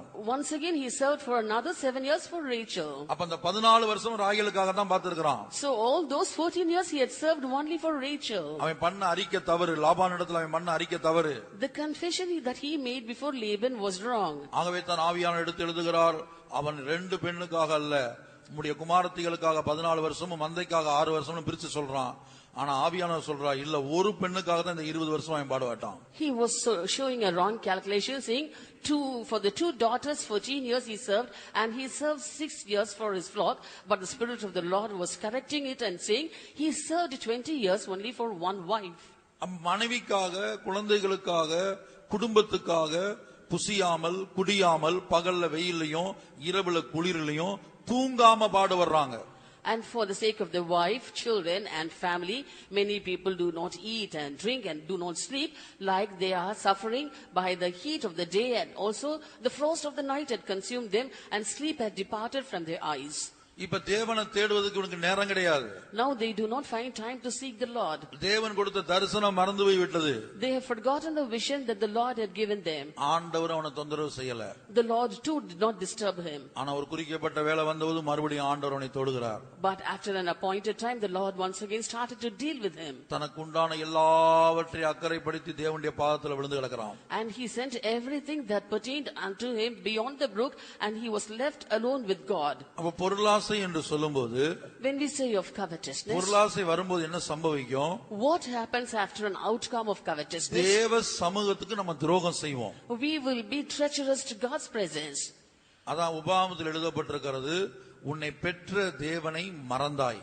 That is what it is written in Deuteronomy, thou hast forgotten your mother which begat thee. உன்னை ஜெனிப்பித்த கன்மலையை நினையாமல் போனாய். You did not remember the rock which begat thee. இதுதான் நம்முடைய வாழ்க்கையில சம்பவிக்கும். This will happen in our life. பணம் சம்பாதிக்கணும், பொருள் சம்பாதிக்கணும், பட்டங்களுக்கு மேல பட்டங்கள் வாங்கணும், படிப்புக்கு மேல படிப்பு படிக்கணும்னு போகும்போது என்ன ஆகும்னா, தேவனோடு இருக்கிற நேரம், தேவனோடு உறவாடுகிற நேரம், ஜெபிக்கிற நேரம் படிப்படியா குறையும். When you are minded of earning more and more, and if you want to improve your qualifications and degrees, then the time you spend with the Lord, the time you speak with the Lord will gradually start reducing. இப்ப ஊழியத்தின் பதில கூட பார்த்துக்கொள்ளுங்க. இப்ப நான் ஊழியம் செய்யறேன்னு சொல்லி பகலெல்லாம் விசிட்டிங் போய் ஆத்துமாக்களை சந்திச்சு அல்லது ஊழிய பிராரம் எழுத்தின்படியான பல வேலைகளை செஞ்சு பாடுபட்டு நான் இருப்பேன். ஆனால் எனக்கு என்ன உண்டாகும்? அதன் நிமித்தமாக சரீரத்தில் களைப்பு, சோர்வு, பலவீனம் உண்டாகும். தேவ சமூகத்துல எனக்கு இருக்கிற நேரம் குறைந்து விடும். சில வேளை தேவ சமூகத்துல இல்லாமல் போய்விட வேண்டிய சூழ்நிலை வரும். Even in my ministry, if I'm all the time minded about visiting souls and visiting houses, and I go after that, and if I am after all the hard work and laboring in God's house, then my time with God will gradually start reducing. At times I might have to lose my prayer life completely, because after a day's labor I will be returning back quite tired and weak. Deuteronomy chapter 32 verse 18. உன்னை ஜெனிப்பித்த கன்மலையை நீ நினையாமற் போனாய், உன்னை பெற்ற தேவனை மறந்தாய். Of the rock that begat thee thou wert unmindful, and hast forgotten God that formed thee. பொருளாசை வரும்போது இதுதான் சம்பவிக்கும். This happens when covetousness comes. ஆகவே தான் தேவன் நம்மை ரட்சிக்கும் போதே நமக்கு மனம் திரும்புதல்லே சில கனிகளை நாம் கொடுக்க வேண்டும் என்று எதிர்பார்க்கிறார். Therefore, when God saves us, in our repentance itself, God expects us to be fruitful. மனம் திரும்புதல்லே நம்முடைய ஜீவியம் மாற வேண்டும். Our life should change in our repentance itself. உதாரணமாக பொருளாசை உள்ள சகைவை எடுத்துக்கொள்ளுங்க. For example, consider Zacchaeus who was covetous. சகைவை போல பொருளாசை உள்ளவங்க யாரும் இருக்க முடியாது. There can no man be as covetous as Zacchaeus was. வேத வல்லுநர்கள் சொல்லுகிறாங்க, Biblical scholars say, அந்த அளவுக்கு பணம் பொருள் என்று வெறி பிடித்தவனாய் அநியாயமா வட்டி வாங்கி பணத்தை சம்பாதித்தான். To that level he was so crazy about money and possessions, and he had received unjust money. ஆனா ஒரு சந்தர்ப்பத்தில் இயேசு அவனுடைய வாழ்க்கையில் வந்தார். But in one circumstance of his life, Jesus walked in. இயேசு ஒன்றுமே சொல்லல. Jesus never spoke anything. நீ அநியாயமா வட்டி வாங்கி பணம் சம்பாதிச்சு வச்சிருக்கிற. You have received unjust interest and have gained money. நீ ஜனங்களுடைய ரத்தத்தை குடிக்கிற. You are drinking the blood of the people. அவங்க கஷ்டப்பட்டு சம்பாதிக்கிற பணத்தை நீ வட்டிங்கிற பேர்ல அநியாயமா வாங்குற. They labor hard to earn this money, but in the name of usury, you are unjustly extracting money. இப்படி எல்லாம் ஒன்றுமே இயேசு சொல்லல. Jesus told nothing of such a sort. சகைவே இறங்கி வா, நான் உன் வீட்டுல தங்க வேண்டும் என்று ஒரு வார்த்தை சொன்னார். He just said a word, Zacchaeus, come down, I must abide at thy house. உடனே அவன் சொல்றான், ஆண்டவரே என் ஆஸ்திகளில் பாதியை ஏழைகளுக்கு கொடுக்கிறேன், அநியாயமா யாரிடத்துல வாங்கினால் 4 மடங்கு திருப்பி கொடுக்கிறேன்னு சொன்னான். Immediately he said, behold Lord, the half of my goods I give to the poor, and if I have taken anything from any man by false accusation, I restore him fourfold. இதுதான் சரியான ரட்சிப்பின் அனுபவம். This is the proper experience of conversion. ஆகவே தான் லூக்கால வாசிக்கும்போது, That's why when we read in Luke, மனம் திரும்புதல் கேட்ட கனி என்ன? what is the fruit of repentance? நமக்கு கிடைக்கிற சம்பளமே போதும் என்று இருக்கணுமா? We must be content with our wages. எனக்கு கிடைக்கிற சம்பளம் பத்தாது, பணம் பத்தாது, ஓவர் டைம் பார்க்கணும், 8 மணி நேரம் வேலை பார்த்தா இவ்வளவு கிடைக்குது, இன்னொரு 3 மணி நேரம் சேர்த்து பார்த்தா இன்னும் கொஞ்சம் சம்பாதிக்கலாம். இப்படி சம்பாதிக்க போகும்போது தேவனோடு நமக்கு இருக்கிற தொடர்பு முறிந்து போகிறது. I am not content with my salary because it is not sufficient to make both ends meet in my family. So let me go and earn some more money so that I may augment my family income. So I want to go for overtime. In this way, if we go like that, we will not be able to stay in God's presence. லூக்கா 3ஆம் அதிகாரத்துல வாசிக்கும்போது, When we read in Luke chapter 3, அங்க வாசிக்கிறோம். there we read 11ஆம் வசனத்துல வாசிங்க. verse 11 onwards. அவர்களுக்கு அவன் பிரதியுத்தரமாக, 2 அங்கிகளை உடையவன் இல்லாதவனுக்கு கொடுக்க கடவன், ஆகாரத்தை உடையவனும் அப்படியே செய்ய கடவன் என்றான். ஆயக்காரரும் ஞானஸ்நானம் பெற வந்து அவனை நோக்கி, போதகரே, நாங்கள் என்ன செய்ய வேண்டும் என்று கேட்டார்கள். அதற்கு அவன், உங்களுக்கு கட்டளையிட்டு இருக்கிறதுக்கு அதிகமாய் ஒன்றும் வாங்காதிருங்கள் என்றான். போர் சேவகரும் அவனை நோக்கி, நாங்கள் என்ன செய்ய வேண்டும் என்று கேட்டார்கள். அதற்கு அவன், நீங்கள் ஒருவருக்கும் இடுக்கண் செய்யாமலும் பொய்யாய் குற்றஞ்சாட்டாமலும் உங்கள் சம்பளமே போதுமென்றும் இருங்கள் என்றான். He answered and said unto them, he that hath 2 coats, let him impart to him that hath none, and he that hath meat, let him do likewise. Then came also publicans to him to be baptized, and said unto him, Master, what shall we do? And he said unto them, exact no more than that which is appointed you. And the soldiers likewise demanded of him, saying, and what shall we do? And he said unto them, do violence to no man, neither accuse any falsely, and be content with your wages. இப்ப இங்க ஒரு கணக்கு இருக்குது, நல்லா கவனித்துக் கொள்ளுங்க. Here there is a calculation, listen carefully. மனம் திரும்புதலுக்கு ஏற்ற கனிகளை கொடுங்க. Give fruits unto repentance. நீங்க மனம் திரும்பி பல வருஷங்கள் ஆகிவிட்டது, நான் மனம் திரும்பி பல வருஷம் ஆகிவிட்டது. It's many years since you've been converted, and it's been many years since I've been converted. ஆனா நம்மில் பலருக்குள்ள இந்த கனி இன்னும் உண்டாகவே இல்லை. But most of us do not have these fruits in us. முதலாவது என்ன சொல்றாரு? What does he say first?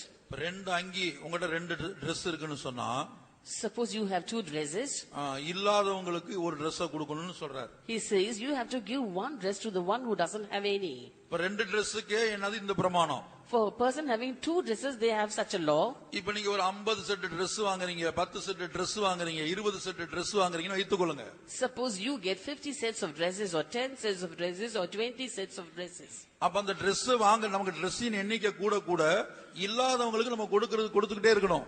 So as the number of dress sets increase in your house, you must start increasing, giving away to those who do not have. இத உண்மையா நம்ம follow பண்ணனும்னு நினைச்சா, இப்ப நம்ம என்ன செய்வோம்? Dress வாங்குறத நிறுத்துவோம். நம்ம வாங்குனாலும் இன்னொருத்தருக்கு தான் கொடுக்கணும். நான் கஷ்டப்பட்டு சம்பாதிச்சு நான் காசு போட்டு வாங்கி இன்னொரு ஆளுக்கு கொடுக்கணும், அதனால எனக்கு இருக்கிற 2 போதும் அப்படி நம்ம அந்த முடிவுக்கு வந்துருவோம். So if you want to be faithful to this statement, we'll stop getting new dresses, for we'll calculate it this way. If I have to give away half of what I have, why should I labor hard to earn to get all these dresses? So let me be content with just 2 dresses. அடுத்து உங்களுடைய சம்பளமே போதும் என்று இருங்க. Next, be content with your wages. அடுத்து நீங்க கட்டளையிட்டவர்களுக்கு அதிகமாக வாங்காதிருங்க. And next, you should not exact more than that which is appointed. இப்ப நீங்க கஷ்டப்பட்டு பாடுபட்டு ஓவர் டைம்லாம் பார்த்து நிறைய சம்பாதிக்கிறீங்கன்னு வைத்துக்கொள்ளுங்க. Suppose you are looking overtime and earning more and laboring for that. வேதத்துல சமநிலை பிரமாணம் என்று ஒரு பிரமாணம் சொல்லப்பட்டிருக்கிறது. There is a law called the law of equality in the scripture. இந்த சமநிலை பிரமாணம் என்ன சொல்லுதுன்னா, What does this law of equality say? இப்ப ஒரு விசுவாசி தேவைக்கு அதிகமா சம்பாதிச்சதுக்காரன் வைத்துக்கொள்ளுங்க, தேவைக்கு அதிகமா சம்பாதிச்சு தேவைக்கு அதிகமா சொத்து சேர்த்து வச்சிருக்கிறாரு. Suppose a believer has earned in excess and has gathered possessions in excess. அப்ப சபையில காணப்படுகிற இல்லாதவங்களுக்கு அவர் தன்னுடைய சம்பாத்தியத்தை கொடுக்கணும். So he has to share the money that he has with the people who do not have in the church. இதுதான் வேதம் சொல்லுது, ஆனா நம்ம யாரும் அதை செய்யறது இல்ல. This is what the scripture prescribes, but none of us do that. ஆனா ஆதி நூற்றாண்டு சபையில விசுவாசிகள் செய்தார்கள். But the believers of the first century church did this. அதான் நிலங்களையும் வீடுகளையும் உடையவர்கள் விற்று கொண்டு வந்து அப்போஸ்தலருடைய பாதத்திலே வைத்தார்கள். That is what it is written. People who had houses and lands sold them off and brought the price and laid it at the apostles' feet. அப்ப சபையில உள்ளவங்களுக்கு யார் யாருக்கு என்ன தேவையோ அதை ஊழியர்கள் பகிர்ந்து கொடுத்தார்கள் என்று அப்போஸ்தலர்கள் 4ஆம் அதிகாரம் 5ஆம் அதிகாரத்துல படிக்கிறோம். In Acts of Apostles chapter 4 we read that the workers who were in charge of the church divided the money to people who did not have. இதைத்தான் 2 கொரிந்தியர் 8ஆம் அதிகாரத்திலே சமநிலை பிரமாணம் என்று எழுதப்பட்டிருக்கிறது. This is what is written in 2 Corinthians chapter 8 as a law of equality. இப்ப நீங்க கற்பனை செய்து பாருங்க, Now just imagine ஒரு விசுவாசி கூட்டங்களுக்கு வர முடியாம, கூட்டங்களுக்கு வராம தேவ சமூகத்தை விட்டுட்டு நிறைய கஷ்டப்பட்டு சம்பாதிச்சு சேர்த்து வைக்கிறார். a believer is not able to come to God's presence for the prayers because of his job and earnings, but he is earning in excess. கர்த்தருடைய ஆவியானவர் அவர்ட்ட சொல்றாரு, The Spirit of the Lord says unto him, நீ சம்பாதிச்ச பணத்தெல்லாம் இந்த குடும்பத்துக்கு இந்த நபருக்கு கொடுத்து விடு. the money that you have earned, you should distribute it to such and such families. அப்படின்னு சொன்னால், If it is said so, அப்ப அவர் ஏன் சம்பாதிச்சோன்னு யோசிப்பாரு. இவ்வளவு கஷ்டப்பட்டு ஏன் சம்பாதிச்சோம்? then he will come to think, why should I suffer so much to earn this? இல்ல நீங்க சேமித்து வைக்கிறது, சம்பாதிச்சு சேமித்து வைக்கிறது உடனே கொடுங்கன்னு சொல்லியாச்சுன்னா, அப்ப என்ன செய்வாங்க ஜனங்க? தங்க தேவைக்கு மட்டும் சம்பாதிப்பாங்க. Or suppose if the people who have an excess are being told, you have to give so much of amount to such families from your savings, then they will come to a conclusion, let me earn only for my need. இதைத்தான் மன்னாவை பற்றிய பிரமாணம். This was a law of manna too. மன்னாவை பற்றி ஆண்டவர் என்ன சொன்னாரு?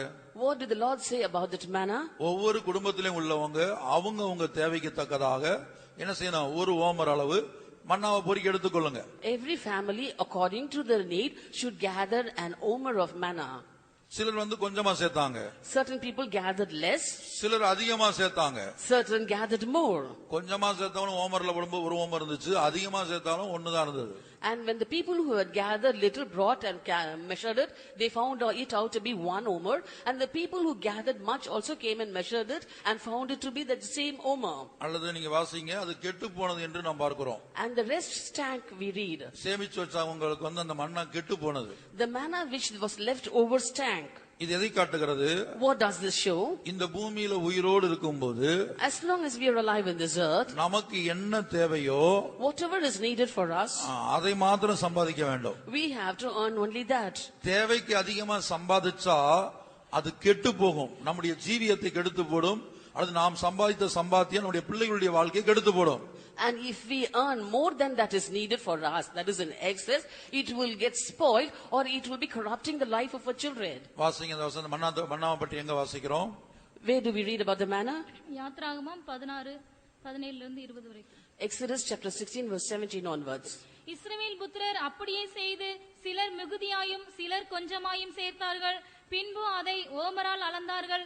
மிகுதியாய் சேர்த்தவனுக்கு மீதியானதும் இல்லை, கொஞ்சமாய் சேர்த்தவனுக்கு குறைவானதும் இல்லை. அவரவர் தாங்கள் புசிக்கும் அளவுக்கு தக்கதாக சேர்த்தார்கள். மோசே அவர்களை நோக்கி, ஒருவனும் விடியற்காலம் மட்டும் அதில் ஒன்றும் வைக்க கூடாது என்று அவர்களுக்கு சொல்லியும், மோசையின் சொல் கேளாமல் சிலர் அதில் விடியற்காலம் மட்டும் கொஞ்சம் மீதியாய் வைத்தார்கள். அது பூச்சி பிடித்து நாற்றம் எடுத்தது. அவர்கள் மேல் மோசே கோபம் கொண்டான். And the children of Israel did so, and gathered some more, some less. And when they did meet it with an omer, he that gathered much had nothing over, and he that gathered little had no lack. They gathered every man according to his eating. And Moses said, let no man leave of it till the morning. Notwithstanding, they hearkened not unto Moses, but some of them left of it until the morning, and it bred worms and stank, and Moses was wrath with them. இதான் விசுவாச பிரமாணம். This is a law of faith. 2 கொரிந்தியர் 8ஆம் அதிகாரத்துல 13ஆம் வசனத்திலிருந்து வாசிக்கும்போது, When we read 2 Corinthians chapter 8 verse 13 onwards, மற்றவர்களுக்கு சகாயமும் உங்களுக்கு வருத்தமும் உண்டாகும்படியல்ல, சமநிலை இருக்கும்படியாகவே சொல்லுகிறேன். எப்படியெனில் மிகுதியாய் சேர்த்தவனுக்கு அதிகமானதும் இல்லை, கொஞ்சமாய் சேர்த்தவனுக்கு குறைவானதும் இல்லை என்று எழுதியிருக்கிற பிரகாரம் சமநிலை பிரமாணத்தின்படியே அவர்களுடைய செல்வம் உங்கள் வறுமைக்கு உதவும்படிக்கு இக்காலத்திலே உங்களுடைய செல்வம் அவர்களுடைய வறுமைக்கு உதவுவதாக. For I mean not that other men be eased and ye burdened, but by an equality, that now at this time of your abundance may be a supply for their want, that their abundance may also be a supply for your want, that there may be equality. எவ்வளவு தெளிவாக சொல்லப்பட்டிருக்கு பாருங்க. See how clearly it is stated. ஆனா நம்ம வருடக்கணக்காக விசுவாசிகளா இருந்தாலும் இந்த சத்தியங்களை நம்ம கைக்கொள்றது இல்ல. But even though we are believers for years together, we do not follow these truths. இந்த சத்தியம் என்ன சொல்லுது? உன்கிட்ட அதிகமான செல்வம் இருக்குன்னா சபையில வறுமையிலும் தரித்திரத்திலும் கஷ்டப்படுறவங்களுக்கு உன் செல்வத்தை பகிர்ந்து கொடு. This truth says, if you have in abundance, you have to share that which you have in abundance with the have-nots in the church. இப்ப உதாரணமா பாருங்க. For example, இப்ப இந்தியாவுல நிறைய பேர் உலக மனிதர்கள், பிரபல பணக்காரர்கள், அரசியல்வாதிகள், திரைப்பட நடிகர்கள் பணத்தை அதிகமா சம்பாதித்து ஸ்விஸ் பேங்க்ல கொண்டு போட்டு வச்சிருக்காங்க. Many popular figures in India, like politicians, then actors and many other people who are quite rich, have earned in abundance and have stashed away their money in Swiss banks. அப்ப இதெல்லாம் கணக்குல காட்டாத பணம் கருப்பு பணம் என்று அழைக்கப்படுகிறது. These money is not shown in accounts and these are called black money. தேவைக்கு அதிகமா சம்பாதிச்சிருக்காங்க. They have earned in excess. அத கொண்டு ஸ்விஸ் பேங்க்ல சுவிட்சர்லாந்துல போட்டுருக்காங்க. And they have kept that in Swiss banks in Switzerland. அப்ப அங்க இப்ப என்ன இந்திய கவர்மெண்ட் இப்ப என்ன செய்யுதுன்னா அந்த பணத்தை எல்லாம் கொண்டு அரசாங்கத்துக்கு கொண்டு மக்களுக்கு பயன்படுத்தலாம்னு சொல்லுது. Now the Indian government has plotted a plan saying that they have to bring back the black money from Swiss banks to India and have to divide it among the people. இப்ப அதுக்கான முயற்சிகள் அவங்க எடுத்துட்டு இருக்காங்க. ஆனா என்ன சரியா உறுதியா எடுக்கல. They are taking steps for that, but it isn't concrete. Supreme court சொல்லியாச்சு. Supreme Court also has given the verdict. அந்த பணத்தை எல்லாம் பறிமுதல் கொண்டு இங்க மக்களுக்காக பயன்படுத்தணும். You have to bring that money back to India and use it for the people. அந்திகிறிஸ்துவின் ஆட்சியில அதான் நடக்கும். That will take place in Antichrist reign also. இன்னைக்கு உலகத்துல செல்வந்தர்கள் கோடி கோடியா சேர்த்து வச்சாலும் Today multimillionaires might be earning by millions. பெரிய பெரிய ஆடம்பரமான பங்களாக்களை மாளிகைகளை கட்டி வச்சாலும் They might build big palatial houses. அந்திகிறிஸ்துவின் ஆட்சி வரும்போது எல்லாம் அவனுடைய கட்டுப்பாட்டுல போயிடும். Everything will go under the control of Antichrist during his reign. அதுக்கப்புறம் ஏன் பணம் ஏன் வீடு ஏன் கார்னு ஒண்ணும் சொல்ல முடியாது. After that none of us claim saying this is my money, this is my car and my house. அப்படி ஒருவேளை அவனுக்கு வீடோ காரோ வேணுமானால் அந்திகிறிஸ்துவை வணங்கினா தான் அவன் அதை கொடுப்பான். And in case you want to use your house or your car, you got to worship Antichrist. Only then will he let you do that. கர்த்தருடைய பரிசுத்த நாமத்துக்கு உண்டாகட்டும். Glory be to God's holy name. அப்ப இன்றைக்கும் கூட தேவைக்கு அதிகமாக சம்பாதித்து கோடி கோடியாய் சம்பாதித்து சேமித்து வைத்திருக்க அநேக தேவனுடைய பிள்ளைகளுடைய பணம் எங்க போகுது? அந்திகிறிஸ்துவின் ஆட்சிக்கு தான் போகுது. So God's children who are earning money in abundance and excess more than that is required for them, their money will also go into the hands of Antichrist. அப்ப அதுக்கு நம்ம இப்ப என்ன செய்யலாம்? So what can we do now? என்ன இப்ப பாருங்க, கோடி கோடியா சம்பாதிச்ச ஒரு ஆள் இயேசுடைய ரகசிய வருகை வந்துருது. அப்ப அவங்க வரியில போவாங்களா இல்ல பணத்தை பாதுகாத்துட்டு இங்க உட்கார்ந்து இருப்பாங்களா? Suppose a multimillionaire who has earned by millions and billions, suppose the secret coming of the Lord is come, will they go in the coming of the Lord or will they stay back to look after the money? இப்ப சுத்திரி கூட்டம் வச்சிட்டு கூட்டத்துக்கு வாங்க நாங்க கூப்பிடுறோம். Now we have having sanctification meetings and calling you for the meetings. இப்ப நீங்க சொல்றீங்க நான் வீடு கட்டிட்டு இருக்கேன். Now you say I'm building a house. வீட்டு வேலை நடந்துட்டு இருக்குது. Construction work is going on. பொருள் எல்லாம் இறங்கிட்டு இருக்குது. All the materials have come. நான் கூட்டத்துக்கு வரல, இன்னைக்கு கூட்டத்துக்கு வரல, நாளைக்கு வர்றேன். I'm not coming for today's meeting, I'll come tomorrow. அப்படின்னு சுத்தி கூட்டத்துக்கு வராம அடுத்த நாள் வர்றீங்க. In this way you do not come for the sanctification meeting that day but will be coming tomorrow. அதே இது இப்ப ஆண்டவர் வந்தா என்ன நடக்கும்? At the same time if the Lord comes, what will happen? இல்ல நான் இன்னைக்கு வரல, வீட்ல லோடு இறங்குது. No, I'm not going to come today because a load is going to come today. ஆனா நாளைக்கு பாத்துக்கலாம். Let us see tomorrow. அப்படின்னு ஆண்டவர் விட்டு போவாரா கூட்டி போவாரா? If you say so, will the Lord leave you back or will he take you with him? என்ன செய்வார்? What will he do? சொல்லுங்க. Just say. அப்படி சொல்லுவீங்களா பதில் யாராவது? First of all, will you say like that to the Lord? அப்ப ஆண்டவர் வரும்போது எல்லாவற்றையும் இங்க விட்டுட்டு தான் போகணும். So when the Lord comes, you have to leave behind everything that belongs to you. எதையுமே கொண்டு போக முடியாது. You can never take anything. அப்ப அதெல்லாம் யாருக்குரியதா மாறும்? Then to whom will all those go? இப்ப விட்டுட்டு போனா யார் அனுபவிப்பா? And if you leave all those things, who will enjoy that? எவன் ஒருத்தன் அந்திகிறிஸ்துவை வணங்குறானோ, எவன் ஒருத்தன் வலு சர்ப்பத்தை வணங்குறானோ, எவன் ஒருத்தன் ரோபோவை அந்திகிறிஸ்துடைய ரூபத்தில் உள்ள ரோபோவை வணங்குறானோ, அவனுக்கு தான் அந்த வீடு, கஷ்டப்பட்டு தேவ ஜனங்க கட்டி வச்ச வீடு, பெரிய பெரிய மாளிகைகள், கிரானைட் பில்டிங்ஸ், இதெல்லாம் வலு சர்ப்பத்தை வணங்குறவனுக்கு கிடைக்கும் அந்திகிறிஸ்துடைய ஆட்சியில. Whosoever worshipeth Antichrist, whosoever worshipeth the dragon, whosoever worshipeth the robot, which is the express image of Antichrist, they alone can use all the houses that you built. You spent much for granite and many other costly material that were put in the houses. அதற்காகத்தான் நம்முடைய சபை ஆரம்பித்த போது முற்பிதாக்கள் கொடுத்த உபதேசம் என்னன்னு சொன்னா, கூடார வாழ்க்கை வாழணும், தேவ ஜனங்கள் கூடார வாழ்க்கையை பயிற்சிக்கணும். That was why when our church was first established, our forefathers had instructed us that we should live in tents. வாடகை வீட்ல இருக்கிற அனுபவம், An experience of living in rented apartments. ஏன்னா ஜனங்களுக்கு வெளிப்படுத்தல் இருக்குது. For people had a revelation. இவங்களுடைய வீடு டெடிகேஷனுக்கு தான் பாஸ்டர் ஜோயல் அவர்கள் வந்தபோது அந்த டெடிகேஷன்ல ஒரு சம்பவத்தை சொன்னார். House dedication, Pastor Joel came to give a message, and in the message he told of an incident which took place in Bangalore. பெங்களூர்ல ஒரு விசுவாசி இருந்தார். There was a believer in Bangalore. அவர் ஒரு பெரிய ஆபீசரா இருந்தார். He was a big officer. அவர் ஒரு வீடு கட்டினார். He built a house. Dedication பண்றதுக்காக நம்முடைய தலைமை பாஸ்டராய் காணப்பட்ட பாஸ்டர் ஜேக்கப் ரத்ன சிங்க வந்தாராம். And Pastor Jacob Ratna Singham, the chief pastor then, came to dedicate that house. அவருக்கு பயங்கர சந்தோஷம், சீஃப் பாஸ்டர் கூப்பிட்டு டெடிகேஷன் பண்ணுவோம். The person in charge of the house was very happy to invite the chief pastor for the dedication. வீட்டை சுத்தி பார்த்ததான chief pastor என்ன சொல்லிட்டாரு? The chief pastor went round the house and said, நம்மெல்லாம் கூடாரவாசிகள், we are all tent dwellers, நம்மெல்லாம் பரதேசிகள், we are all pilgrims. உங்களுக்கு இவ்வளவு பெரிய வீடுன்னு கேட்டார். Why do you need such a big house? அவர் ஒரு உத்தம விசுவாசி. He was an upright believer. அடுத்த நாளே என்ன செஞ்சாச்சு, வீடை வித்தாச்சு. Next day itself he sold off that house. அவருடைய பிள்ளைகள்லாம் இன்றைக்கு ஊழியத்துல இருக்கிறாங்க. சிலர் அவருடைய பிள்ளை பாஸ்டரா இருக்கிறார், ஒரு பாஸ்டர் இன்னைக்கு இருக்கிறார். His children are there in the ministry and one of them is a pastor now. கர்த்தருடைய பரிசுத்த நாமம் உண்டாகட்டும். Glory be to God's holy name. எபிரேயர் 11ஆம் அதிகாரத்துல ஆபிரகாமை குறித்து படிக்கிறோம். அப்படி In Hebrews chapter 11 we read about Abraham this way. நீங்கள் சுதந்தரிக்க போகிற புதிய எருசலேம சீயோனை அவன் தரிசனத்துல பார்த்தபோது, When he saw that New Jerusalem and Zion which you are going to inherit in his vision, தன்னுடைய பிள்ளையோடும் பேர பிள்ளையோடும் கூடாரத்துல குடியிருந்தானாம். he lived with his son and his grandson in tabernacle. புதிய எருசலேம் அவனுக்குரியதல்ல. New Jerusalem is not meant for him. அத தரிசனத்துல பார்த்தபோது, When he saw that in a vision, அதன் மகிமையை பார்த்தபோது, when he saw its glory, இந்த பூமியில ஒரு தியாக ஜீவியத்துக்கு தன்னை ஒப்பு கொடுத்தானாம். he committed himself for a sacrificial life on this earth. பொருளாசை இல்ல. He did not have covetousness. எபிரேயர் 11ஆம் அதிகாரம் Hebrews chapter 11 8-9 verses 8 and 9. விசுவாசத்தினாலே ஆபிரகாம் தான் சுதந்திரமாக பெறப்போகிற இடத்திற்கு போகும்படி அழைக்கப்பட்ட போது கீழ்ப்படிந்து தான் போகும் இடம் இன்னதென்று அறியாமல் புறப்பட்டு போனான். விசுவாசத்தினாலே அவன் வாக்குத்தத்தம் பண்ணப்பட்ட தேசத்திலே பரதேசியை போல சஞ்சரித்து அந்த வாக்குத்தத்தத்திற்கு உடன் சுதந்திராகிய ஈசாக்கோடும் யாக்கோபோடும் கூடாரங்களிலே குடியிருந்தான். By faith Abraham, when he was called to go out into a place which he should after receive for an inheritance, obeyed, and he went out, not knowing whither he went. By faith he sojourned in the land of promise, as in a strange country, dwelling in tabernacles with Isaac and Jacob, the heirs with him of the same promise.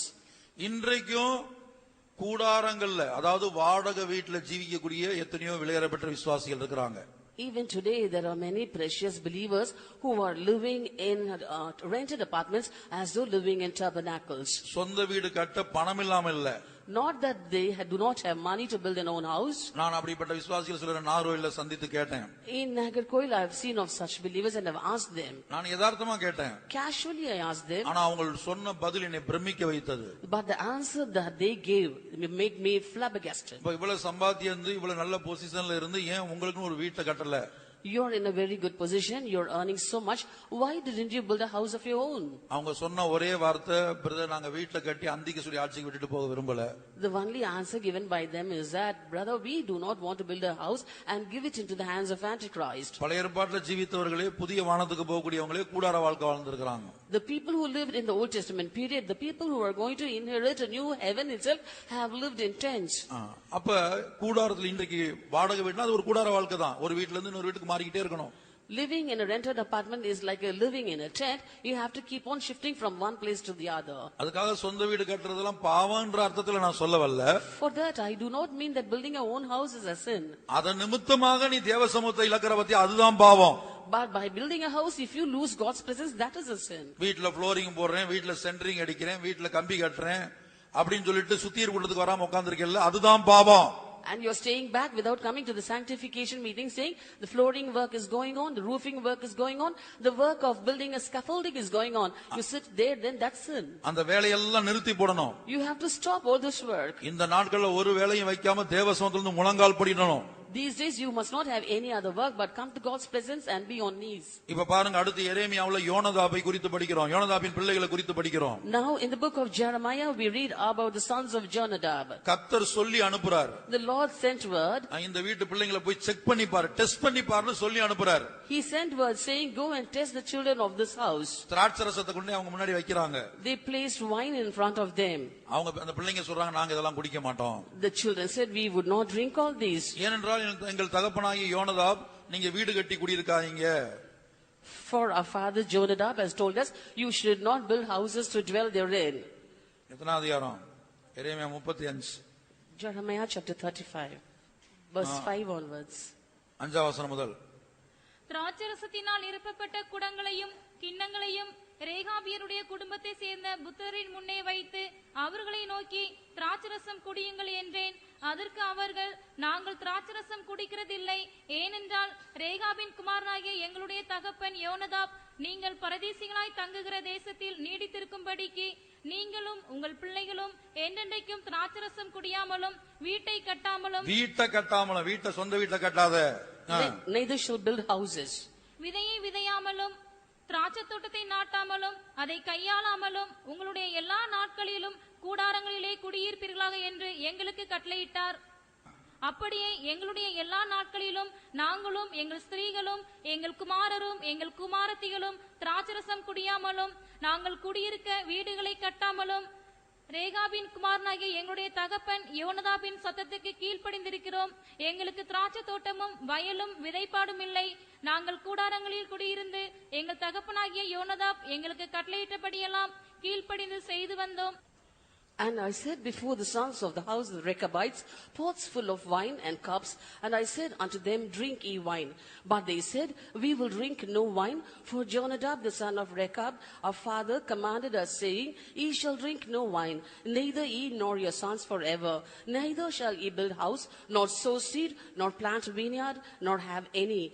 But all your days ye shall dwell in tents, that ye may live many days in the land where ye be strangers. Thus have ye obeyed the voice of Jonadab, the son of Rechab, our father, in all that he hath charged us, to drink no wine all our days, we, our wives, our sons, nor our daughters, nor to build houses for us to dwell in, neither have we vineyards, nor field, nor seed, but we have dwelt in tents, and have obeyed and done according to all that Jonadab, our father, commanded us. முதல் 2 வசனங்களை பார்த்தீங்கன்னா கர்த்தர் அந்த குடும்பத்தார் வச்ச test தான் இது. When we read the first 2 verses that we read now, we can see that the Lord God had kept a test for the family. அந்த டெஸ்ட்ல அவங்க பாஸ் பண்ணிட்டாங்க. They passed the test. தகப்பன் கட்டளையிட்டபடியே அவங்க கூடாரங்கள்ல குடியிருந்து வர்றாங்க. நாங்க வீட்டை கட்டல.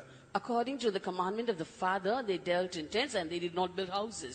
அதுக்காக நீங்க வீடு கட்ட வேண்டாம்னு சொல்லல. For that I do not say that you should not build houses. ஆனா கட்டாமல் இருப்பது மேன்மையான ஒரு ஜீவியம். But if you live without building houses, that is a better life. இங்கிலீஷ்ல படிப்போம் good, better, best ன்னு படிக்கிறோம். In English we have degrees of comparison, good, better, best. கட்டாம இருப்பது best. And if you stay without building house, that's best. கட்டுறது good. And if you build, that's good. அதுக்கேற்ற மகிமை தான் பரலோகத்துல உங்களுக்கு கிடைக்கும். And you will get a suitable reward in heaven for that. ஆனா அது வீடு கட்டுறேங்கிறதுக்காக அந்த வீட்டை விக்கிரகமா மாற்ற கூடாது. அதான் பொருளாசை. விக்கிரகமா மாற்றாத. But saying you are building a house, you must not convert your house as an idol. It is called covetousness. உன் வீட்டையோ உன் வேலையோ உன் உத்தியோகத்தையோ உன் பிசினஸையோ அல்லது குடும்பத்துல எந்த உறவையும் விக்கிரகமா மாத்தி தேவனுடைய சமூகத்துக்கு துரோகம் செய்யாத. Do not convert your house, your relatives or your business or anything of yours as an idol, and do not make it a covetousness in your life, and do not miss God's presence. கர்த்தருடைய பரிசுத்த நாமத்துக்கு உண்டாகட்டும். Glory be to God's holy name. அப்ப Abraham ஈசாக்கோடும் யாக்கோபோடும் கூடாரங்கள்ல குடியிருந்தான். Abraham along with Isaac and Jacob dwelt in tabernacles. காரணம் நீங்கள் சுதந்திரிக்க போகிற புதிய எருசலேமை பார்த்தபோது. The reason is that he saw New Jerusalem which you are going to inherit in his vision. நாங்கள் சுதந்திரிக்கும்படி அழைக்கப்பட்டிருக்க அந்த சீயோனை பார்க்கும்போது, When he saw Zion for which we have been called. ஏன்னா அஸ்திவாரம் உள்ள நகரம் என்பது சீயோனும் எருசலேமும் தான். For Zion and Jerusalem are the city which had foundations. ஆபிரகாமுக்கு தரிசனத்துல அது கிடைத்தது. Abraham saw that in a vision. இப்ப நீங்க அதுல போகும்படியா வந்திருக்கிறீங்க, அழைக்கப்பட்டிருக்கீங்க, அபிஷேகம் பண்ணப்பட்டிருக்கிறீங்க. You have been called and anointed to inherit that. ஆனா இன்னும் உங்களுடைய வாழ்க்கையில அந்த புதிய எருசலேம் ஒரு தடவை கூட பார்க்கல. But yet you haven't seen that New Jerusalem even once in your life. இங்க உட்கார்ந்து ஒரு சகோதரனோ சகோதரியோ ஒரே ஒரு முறை அதனுடைய மகிமையை பார்த்தீங்கன்னா போதும். It be enough if the brother or sister seated here look at its glory just once. கட்டிக்கிட்டு இருக்க வீட நிப்பாட்டிடுவீங்க. You'll stop constructing the house. எனக்கு இந்த உலகத்துல கொஞ்ச காலம் தான். There's only a little time left for me in this world. நான் ரத்தம் சிந்தி கஷ்டப்பட்டு சம்பாதிச்ச பணத்துல ஒரு வீட்டை கட்டி அது அந்திக்கு சுடி ஆட்சியில வேற ஒருத்தன் வந்து அனுபவிக்க வேண்டாம். And I am shedding my own blood to earn and to save money to build this house, and nobody who will go to the reign of Antichrist should come and enjoy this house. எவனோ ஒருத்தன் அனுபவிக்கிறதுக்கு நான் எதுக்கு ரத்தம் சிந்தி பாடுபட்டு இவ்வளவு பெரிய வீட்டை கட்டணும்? Why should I shed my blood and suffer and build such a big house for someone else to come and enjoy it? உதாரணமா எடுத்துக்கொள்ளுங்க, ஒவ்வொரு சாம்ராஜ்யத்தை எடுத்துக்கொள்ளுங்க.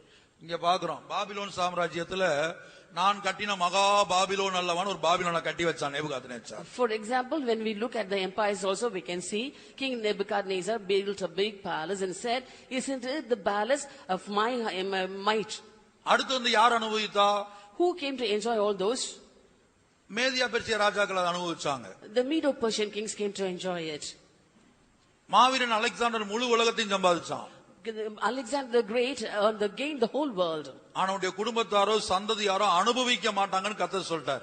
But the Lord plainly said his family nor his posterity will enjoy it. தானியேல் 11:4 அப்படி படிக்கிறோம். We read that in Daniel chapter 11 verse 4. கடைசில அவன் குடும்பத்தாரோ அவனுடைய பிள்ளைகளும் அனுபவிக்கல, முழு உலகத்தையும் அவன் சம்பாதித்தான். அவனுடைய 4 சேனாதிபதிகள் 4ஆக அந்த தேசத்தை பிரித்து கொண்டாங்க. He gained the whole world. Finally, neither his own family nor his relatives could enjoy it.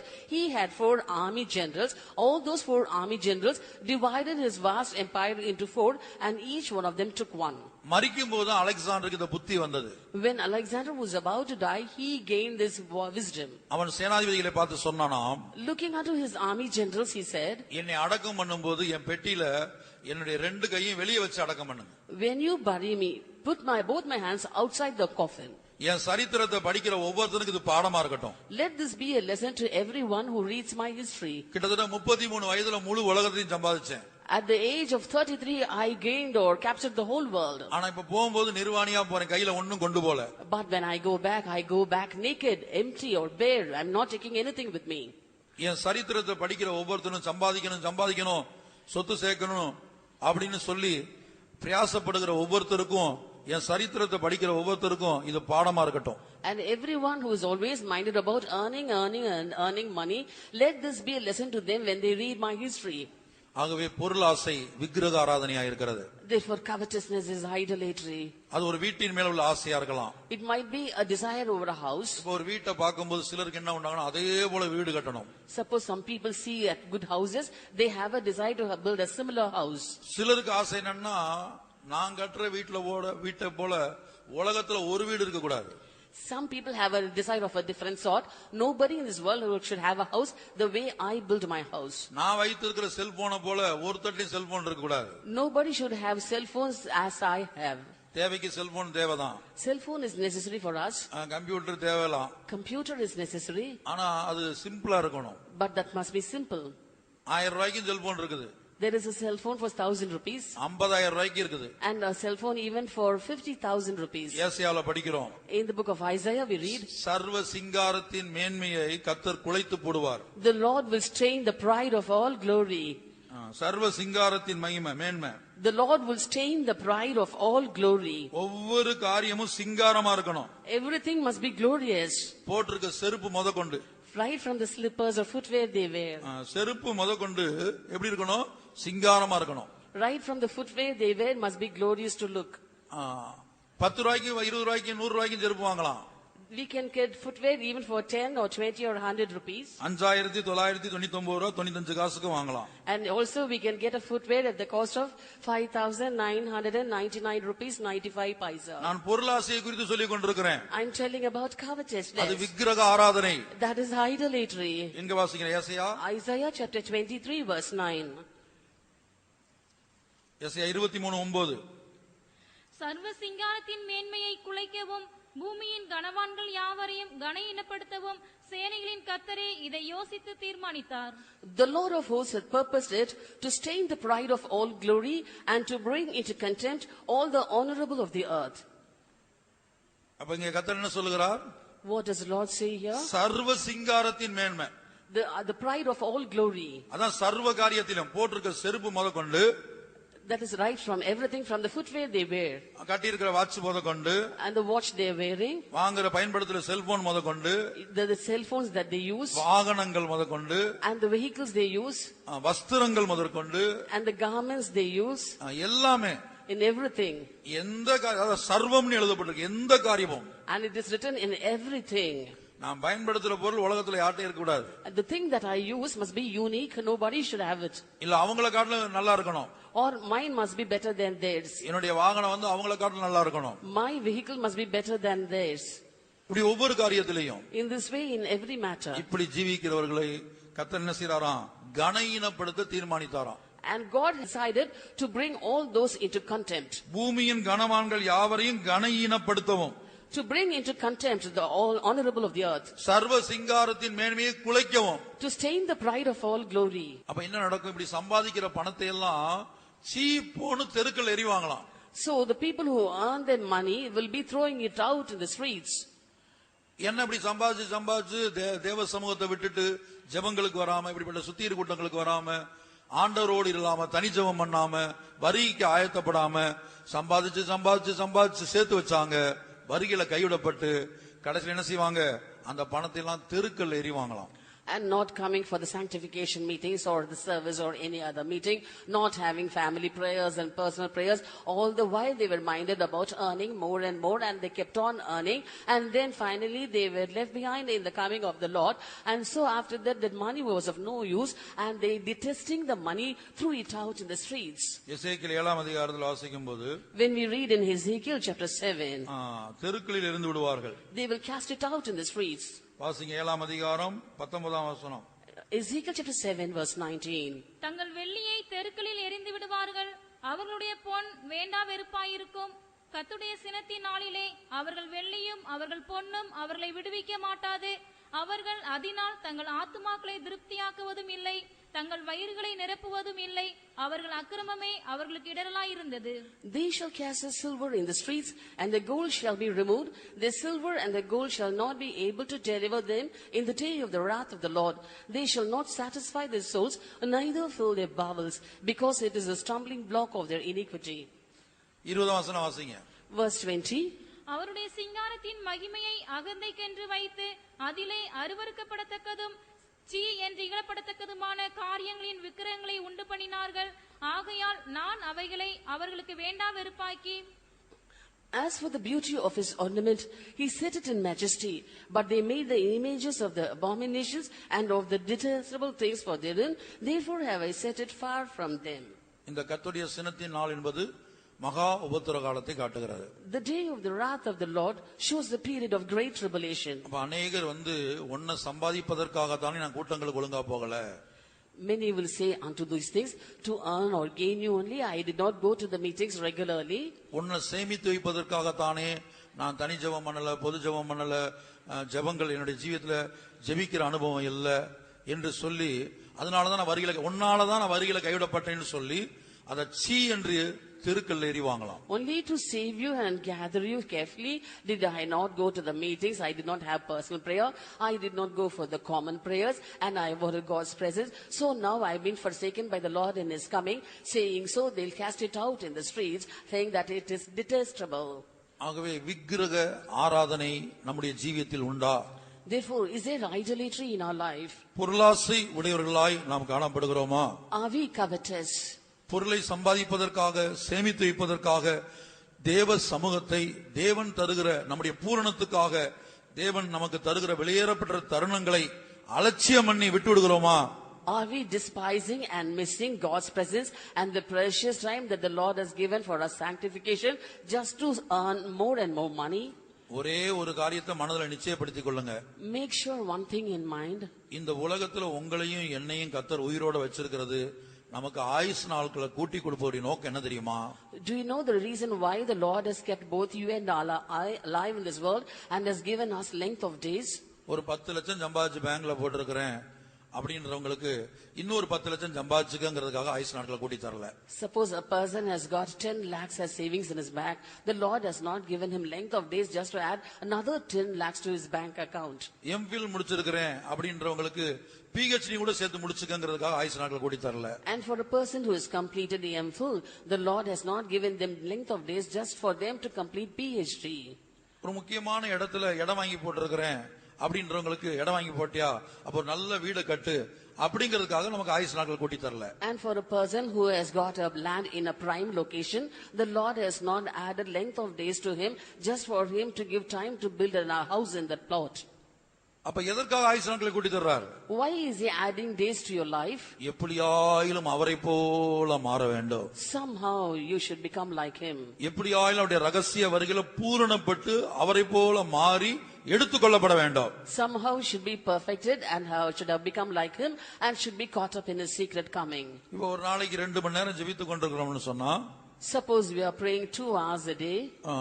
எப்போதும் ஜெபிக்கிறவங்களா மாறும்படி we should become people who pray always. இப்ப நமக்குள்ள கொஞ்சம் பரிசுத்தம் இருக்குன்னா, if there is little holiness in us, அந்த பரிசுத்தம் பூரணப்படுவதற்காக, that holiness should be perfected. நமக்குள்ள அற்ப விசுவாசம் இருக்குன்னா, if we have little faith in us, அது மகா பரிசுத்த விசுவாசமா மாறுவதற்காக, it should become as the most holy faith. நம்ம இப்ப சுயசித்தம் செய்யறோம்னு சொன்னா, if we are doing our self will, இல்ல தேவசித்தமே செய்யறோம்னு வைத்துக்கொள்ளுங்க, or if we are doing the will of God also, அந்த தேவசித்தத்தின் பரிபூரணத்தை அடைவதற்காக, பூரணப்படுவதற்காக, so that we be perfected in the will of God.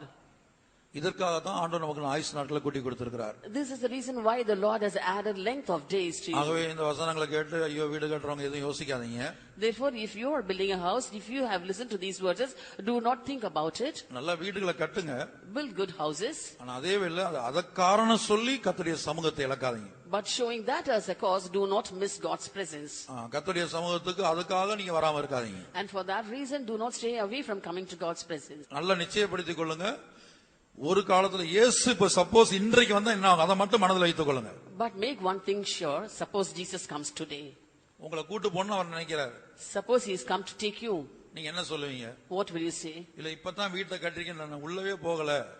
Jesus, only now I'm building the house, not yet entered in.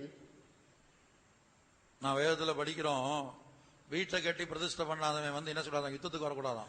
In the scripture we read, a man who is building a house and has not yet dedicated it should not go for the battle. எங்க உபாகமத்துல படிக்கிறோம். We read that in Deuteronomy. வீட்டை கட்டி பிரதிஷ்டை பண்ணலன்னு சொன்னா யுத்தத்துக்கு வரக்கூடாது. If a man has built a house and not yet dedicated it, he should not go for the battle. இப்ப இன்னொரு கோணத்துல நான் சொல்றேன். Let me tell you of another group. வீட்டை கட்டி பிரதிஷ்டை பண்ண முடியல, and has built a house and not able to dedicate it. இயேசு வந்துட்டார். Jesus has come. இல்ல ஆண்டவரே பிரதிஷ்டை பண்ணி ஒரு நாள் கூட ஜீவிக்கல, அந்த வீட்டுல ஒரு நாள் கூட தங்கல, இப்பதான் கட்டி முடிச்சேன், இப்பதான் ஃப்ளோரிங் போட்டிருக்கிறேன், இன்னும் ஒரு நாள் கூட உள்ள ஏறலையே அப்படின்னு சொல்லி இல்ல ஒரு வாரம் தங்கிட்டு வரேன்னு சொல்லுவீங்களா? When Jesus comes, will you say unto Jesus, no, Jesus, just now I've finished the house, the flooring work is not yet over, so let me go enter that house, stay 1 week there and come with you in your coming? Will you say like that? இல்ல குடும்பமா எங்களை கூட்டு போங்க ஆண்டவரே எனக்கு அது போதும்னு சொல்லுவீங்களா? Or will you say unto Jesus, take me as a family, that's enough? என்ன சொல்லுவீங்க? What will you say? உங்களுடைய மனசாட்சிக்கு நான் விட்டுறேன். I leave that to your conscience. Answer நீங்க என்ன சொல்லுவீங்க? What will you give as an answer? உங்களுக்கு தெரியும் தான் You know it. நம்ம யாரும் வந்து நான் வீட்டுல ஒரு வாரம் இருந்து வரேன், ஒரு மாசம் வரேன் கண்டிப்பா சொல்ல மாட்டோம். Surely none of us will say unto Jesus, let me stay in my house for 1 week or 1 month before I come with you. ஆண்டவரே உம்முடைய வருகையில நான் வந்தா போதும், குடும்பமா என்னை எடுத்துட்டு போங்கன்னு சொல்லுவோம். We say, Lord, it's enough if I come in your coming, take me as a family. அப்ப அது யாருக்குரியதாகும்? Then to whom will that house belong? இப்ப இந்த கேள்வியை வந்து இயேசு கேக்குறார். Now Jesus is asking this question. நான் கேட்டா என் மேல வருத்தப்படுவீங்க. If I ask, you will be angry with me. இயேசு கேக்குறாரு. Jesus is asking. ஒருத்தன் வந்து நிறைய வந்து என்ன செஞ்சான், வயல்ல விதைச்சு நிறைய விளைச்சல் வந்துச்சு. One man had a very good yield in his land. இப்ப வைக்கிறதுக்கு இடம் இல்ல. He did not have any place to contain all those. நம்ம வீட்டுல கட்டுறது போல அவன் என்ன செஞ்சான், களஞ்சியங்களை இடித்து கட்டுவேன். As we build houses, he decided to pull down the old barns and build new ones. Storeroom rooms. களஞ்சியங்களை இடித்து கட்டுவேன். I'll pull down the barns and build greater ones. எல்லாத்தையும் சேமித்து வைப்பேன். I will gather all my goods there. அநேக வருஷத்துக்கு புசித்து குடித்து பூரிப்பாயிருன்னு ஆத்துமாவை பார்த்து சொல்லுவேன். And will tell unto my soul, thou hast much goods laid up for many years. Take thine ease, eat, drink, and be merry. உடனே ஒரு சத்தம் வந்தது. Immediately there was a noise. அறிவாளியே, Oh wise person, புத்திசாலியே, oh smart person, பரவாயில்ல, எத்தனையோ ஜெனரேஷனுக்கு எத்தனையோ சந்ததிக்கு சொத்து சேர்த்து வச்சிருக்கிற. very good, you have gathered your riches for many generations to come. அப்படியா கூப்பிட்டாரு ஆண்டவரு? Did the Lord say like that? என்ன சொல்லி கூப்பிட்டாரு? How did he call him? வசனம் தெரியுமா? Do you know the verse? என்ன சொல்லி கூப்பிட்டாரு? How did he call him? மதிகேடனே, Thou fool, மதிகேடனே, thou fool. இன்றைக்கு இரவு ஆத்மா உன்னை விட்டு எடுத்துக்கொள்ளப்பட்டால் நீ சேகரித்தவைகள் யார் அனுபவிப்பா? This night thy soul shall be required of thee. Then whose shall those things be which thou hast provided? வாசிங்க அந்த வசனத்தை. லூக்கா எழுதின சுவிசேஷம் Luke chapter 12 verse 20. லூக்கா 12:16 இருந்து. அல்லாமலும் ஒரு ஓமையை அவர்களுக்கு சொன்னார். ஐஸ்வர்யமுள்ள ஒருவனுடைய நிலம் நன்றாய் விளைந்தது. அப்பொழுது அவன், நான் என்ன செய்வேன், என் தானியங்களை சேர்த்து வைக்கிறதற்கு இடம் இல்லையே, நான் ஒன்று செய்வேன், என் களஞ்சியங்களை இடித்து பெரிதாக கட்டி எனக்கு விளைந்த தானியத்தையும் என் பொருட்களையும் அங்கே சேர்த்து வைத்து பின்பு ஆத்துமாவே, உனக்காக அநேக வருஷங்களுக்கு அநேகம் பொருட்கள் சேர்த்து வைக்கப்பட்டிருக்கிறது, நீ இளைப்பாரி புசித்து குடித்து பூரிப்பாயிரு என்று என் ஆத்துமாவோடே சொல்லுவேன் என்று தனக்குள்ளே சிந்தித்து சொல்லிக் கொண்டான். தேவனோ அவனை நோக்கி, மதிகேடனே, உன் ஆத்துமா உன்னிடத்திலிருந்து இந்த ராத்திரியிலே எடுத்துக்கொள்ளப்படும், அப்பொழுது நீ சேகரித்தவைகள் யாருடையதாகும் என்றார். And he spake a parable unto them, saying, the ground of a certain rich man brought forth plentifully. And he thought within himself, saying, what shall I do, because I have no room where to bestow my fruits?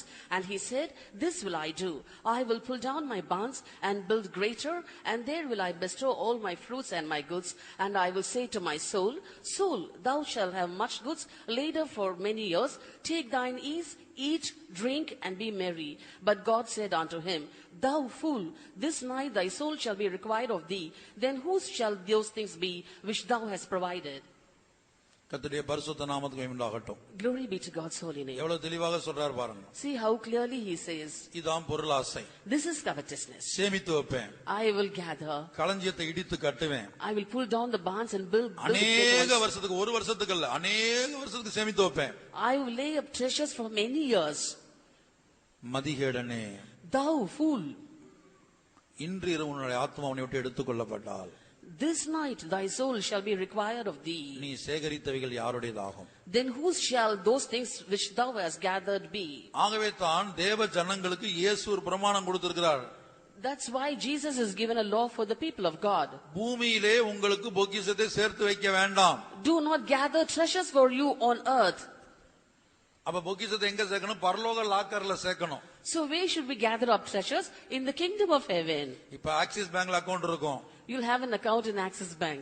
Indian பேங்க்ல இருக்கும். In Indian Bank. அல்லது கனரா பேங்க்ல இருக்கும். Or in Canara Bank. எத்தனையோ private banks வருது, வட்டி நிறைய தர்றேன்னு. There are many private banks which offers higher rate of interest. இப்படிதான் ஒரு இடத்துல சம்பவித்தது. This is a thing which happened in அதிக வட்டி கிடைக்கும்னு சொல்லி சிலர் என்ன செஞ்சாங்க, விஆர்எஸ் வாங்கி அந்த பணத்தை கொண்டு, வேலைக்கு கவர்மெண்ட்ல வேலை வாங்கக்கூடியவங்க விஆர்எஸ் வாங்கி அந்த பணத்தை கொண்டு போய் அந்த பேங்க்ல போட்டாங்க.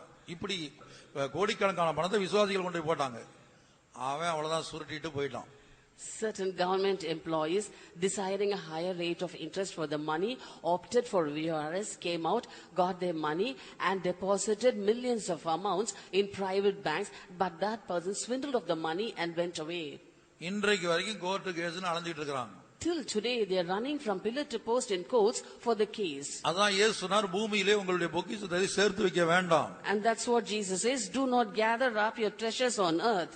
இங்கே திருடர் கண்ணமிட்டு திருடுவார்கள். Here the robbers will steal that. பரலோகத்துல உங்களுடைய பொக்கிஷத்தை சேர்த்து வைங்க. You have to gather your treasures in heaven. பரலோகத்துல எப்படி போடுறது, பணத்தை அக்கவுண்ட்ல எப்படி போடுறது, ஆக்சிஸ் பேங்க்ல போட தெரியும். And how can we put up our money in an account in heaven? In Axis Bank we can know it. Form fill பண்ணி கொடுத்தா போட்டா போடலாம். And if I fill up the form we can put it inside. பரலோகத்துல எப்படி போடுறது? How to gather treasures in heaven? அப்ப இந்த பூமியில நாம் செய்கிறதான தான தர்மங்கள், இல்லாதவர்களுக்கு கொடுப்பது, வறுமை தரித்திரத்தில் உள்ளவங்களுக்கு கொடுப்பது, அப்படி அவங்களுக்கு உதவி செய்யும் போது அது பரலோகத்தில் போய் சேர்கிறது. And in the earth, when we help the poor, when we give alms, when we help those who have not, then our money is being considered as being gathered in heaven. ஏழைகளுக்கு இறங்குகிறவன் கர்த்தருக்கு கடன் கொடுக்கிறான். He that hath pity on the poor lendeth to the Lord. அவன் கொடுத்ததை அவர் திரும்ப கொடுப்பார். The Lord will repay him. இந்த ஐஸ்வரியவான் என்ன செய்தான்? What did this rich man do? இயேசு சொன்ன அந்த சம்பவத்துல, as in the parable told by Jesus, அவன் பொருளாசை உள்ளவனாய் இருந்தான். he was covetous. ஏராளமாய் அவனுக்கு இருந்தது. He had in plenty. ஆனா அந்த லாசருக்கு ஒருவேளை ஆகாரத்தை கொடுக்க அவனுக்கு இருதயம் இல்ல. But he did not have the mind to feed Lazarus just once. எல்லாம் தான் வைத்து அனுபவித்தான். He enjoyed everything personally. ஆனால் முடிவு என்ன ஆனது? But what was his end? பாதாளத்துக்கு போய் விட்டான். He went to hell. அங்க ஒரு சொட்டு தண்ணீர் கிடைக்கவில்லை. He did not receive even a single drop of water. என்ன கிடைக்கல? What didn't he receive? எல்லாரும் இங்க பாருங்க. Just look at this. இந்த விரல்ல ஒரு சொட்டு நிக்குது பாருங்க. See the drop standing or clinging onto the finger. இது கூட பாதாளத்துல கிடைக்கல அவனுக்கு. He didn't receive even this much of water in hell. அந்த வசனத்தை படிச்சு பாத்தீங்கன்னா தெரியும். If you read that verse you can understand. லாசரு தன்னுடைய விரலின் நுனியில தண்ணீர்ல தோய்த்து என் நாவை குளிர பண்ணணும்னு கேக்குறான், கெஞ்சி கேக்குறான். He was pleading with the father saying, let Lazarus dip his tip of finger in water and cool my tongue. இங்க இருக்கும்போது விதவிதமா குடிச்சிருப்பான். Here while he was in this earth he would have had different types of drinks. என்னென்ன drinks குடிச்சானோ தெரியாது. I do not know what type of drinks he drank. ஏன்னா நம்முடைய நாட்களுள்ள Complan, boost, என்ன இல்ல, ensure, மைலஜன் இதெல்லாம் அந்த நாட்கள்ல இல்ல. அவன் வேற ஏதாவது குடிச்சிருப்பான். In our days we've got Complan, Boost, Ensure, Milogen, but I don't think he would have had it those days. He would have had some other drinks. ஆனா அங்க போனா ஒரு சொட்டு தண்ணீருக்காக கேக்குறான், கெஞ்சுறான். அது இப்ப இந்த பூமியில உயிரோடு இருக்கும்போது லாசருவை வந்து பார்த்து அருவருத்தான். And while he was alive in this world, he abhorred Lazarus, but there in hell, he wanted water from the finger of Lazarus. ஏன்னா லாசருடைய உடம்பெல்லாம் பருக்கள். For Lazarus was full of sores. பார்க்கவே அருவருப்பு. It was an abominable sight. அவனுக்கு உதவி செய்ய மனம் இல்ல. He did not have a mind to help him. ஆனா பாதாளத்துக்கு போன போது, But after he went to hell, அந்த லாசரு தண்ணீர்ல தன்னுடைய விரலின் நுனியை தோய்த்து என் நாவை குளிர பண்ண வேண்டும். let Lazarus dip his tip of finger in water and cool my tongue. இந்த வார்த்தைகளை கேட்கிற நம்மில் ஒருவருக்கு இந்த நிலவரம் வரக்கூடாது. Everyone who is listening to this verse, none of us should have such a state. பொருளாசையை குறித்து எச்சரிக்கையாயிருங்கள் என்று சொல்லுகிறார். Jesus says, beware of covetousness. சொல்லிட்டு தான் இப்ப நம்ம வாசித்த வசனத்தை அவர் சொல்றாரு. Only after telling this, he told the parable that we read now. லூக்கால வாசிங்க, நம்ம வாசித்த வசனத்துக்கு மேல In Luke chapter 12, it is written, பொருளாசையை குறித்து எச்சரிக்கையாயிருங்கள் என்று சொல்லிட்டு தான் இந்த சம்பவத்தையே சொல்றாரு. he said, take heed, beware of covetousness, and after that follows the parable. Luke chapter 12, verse 15.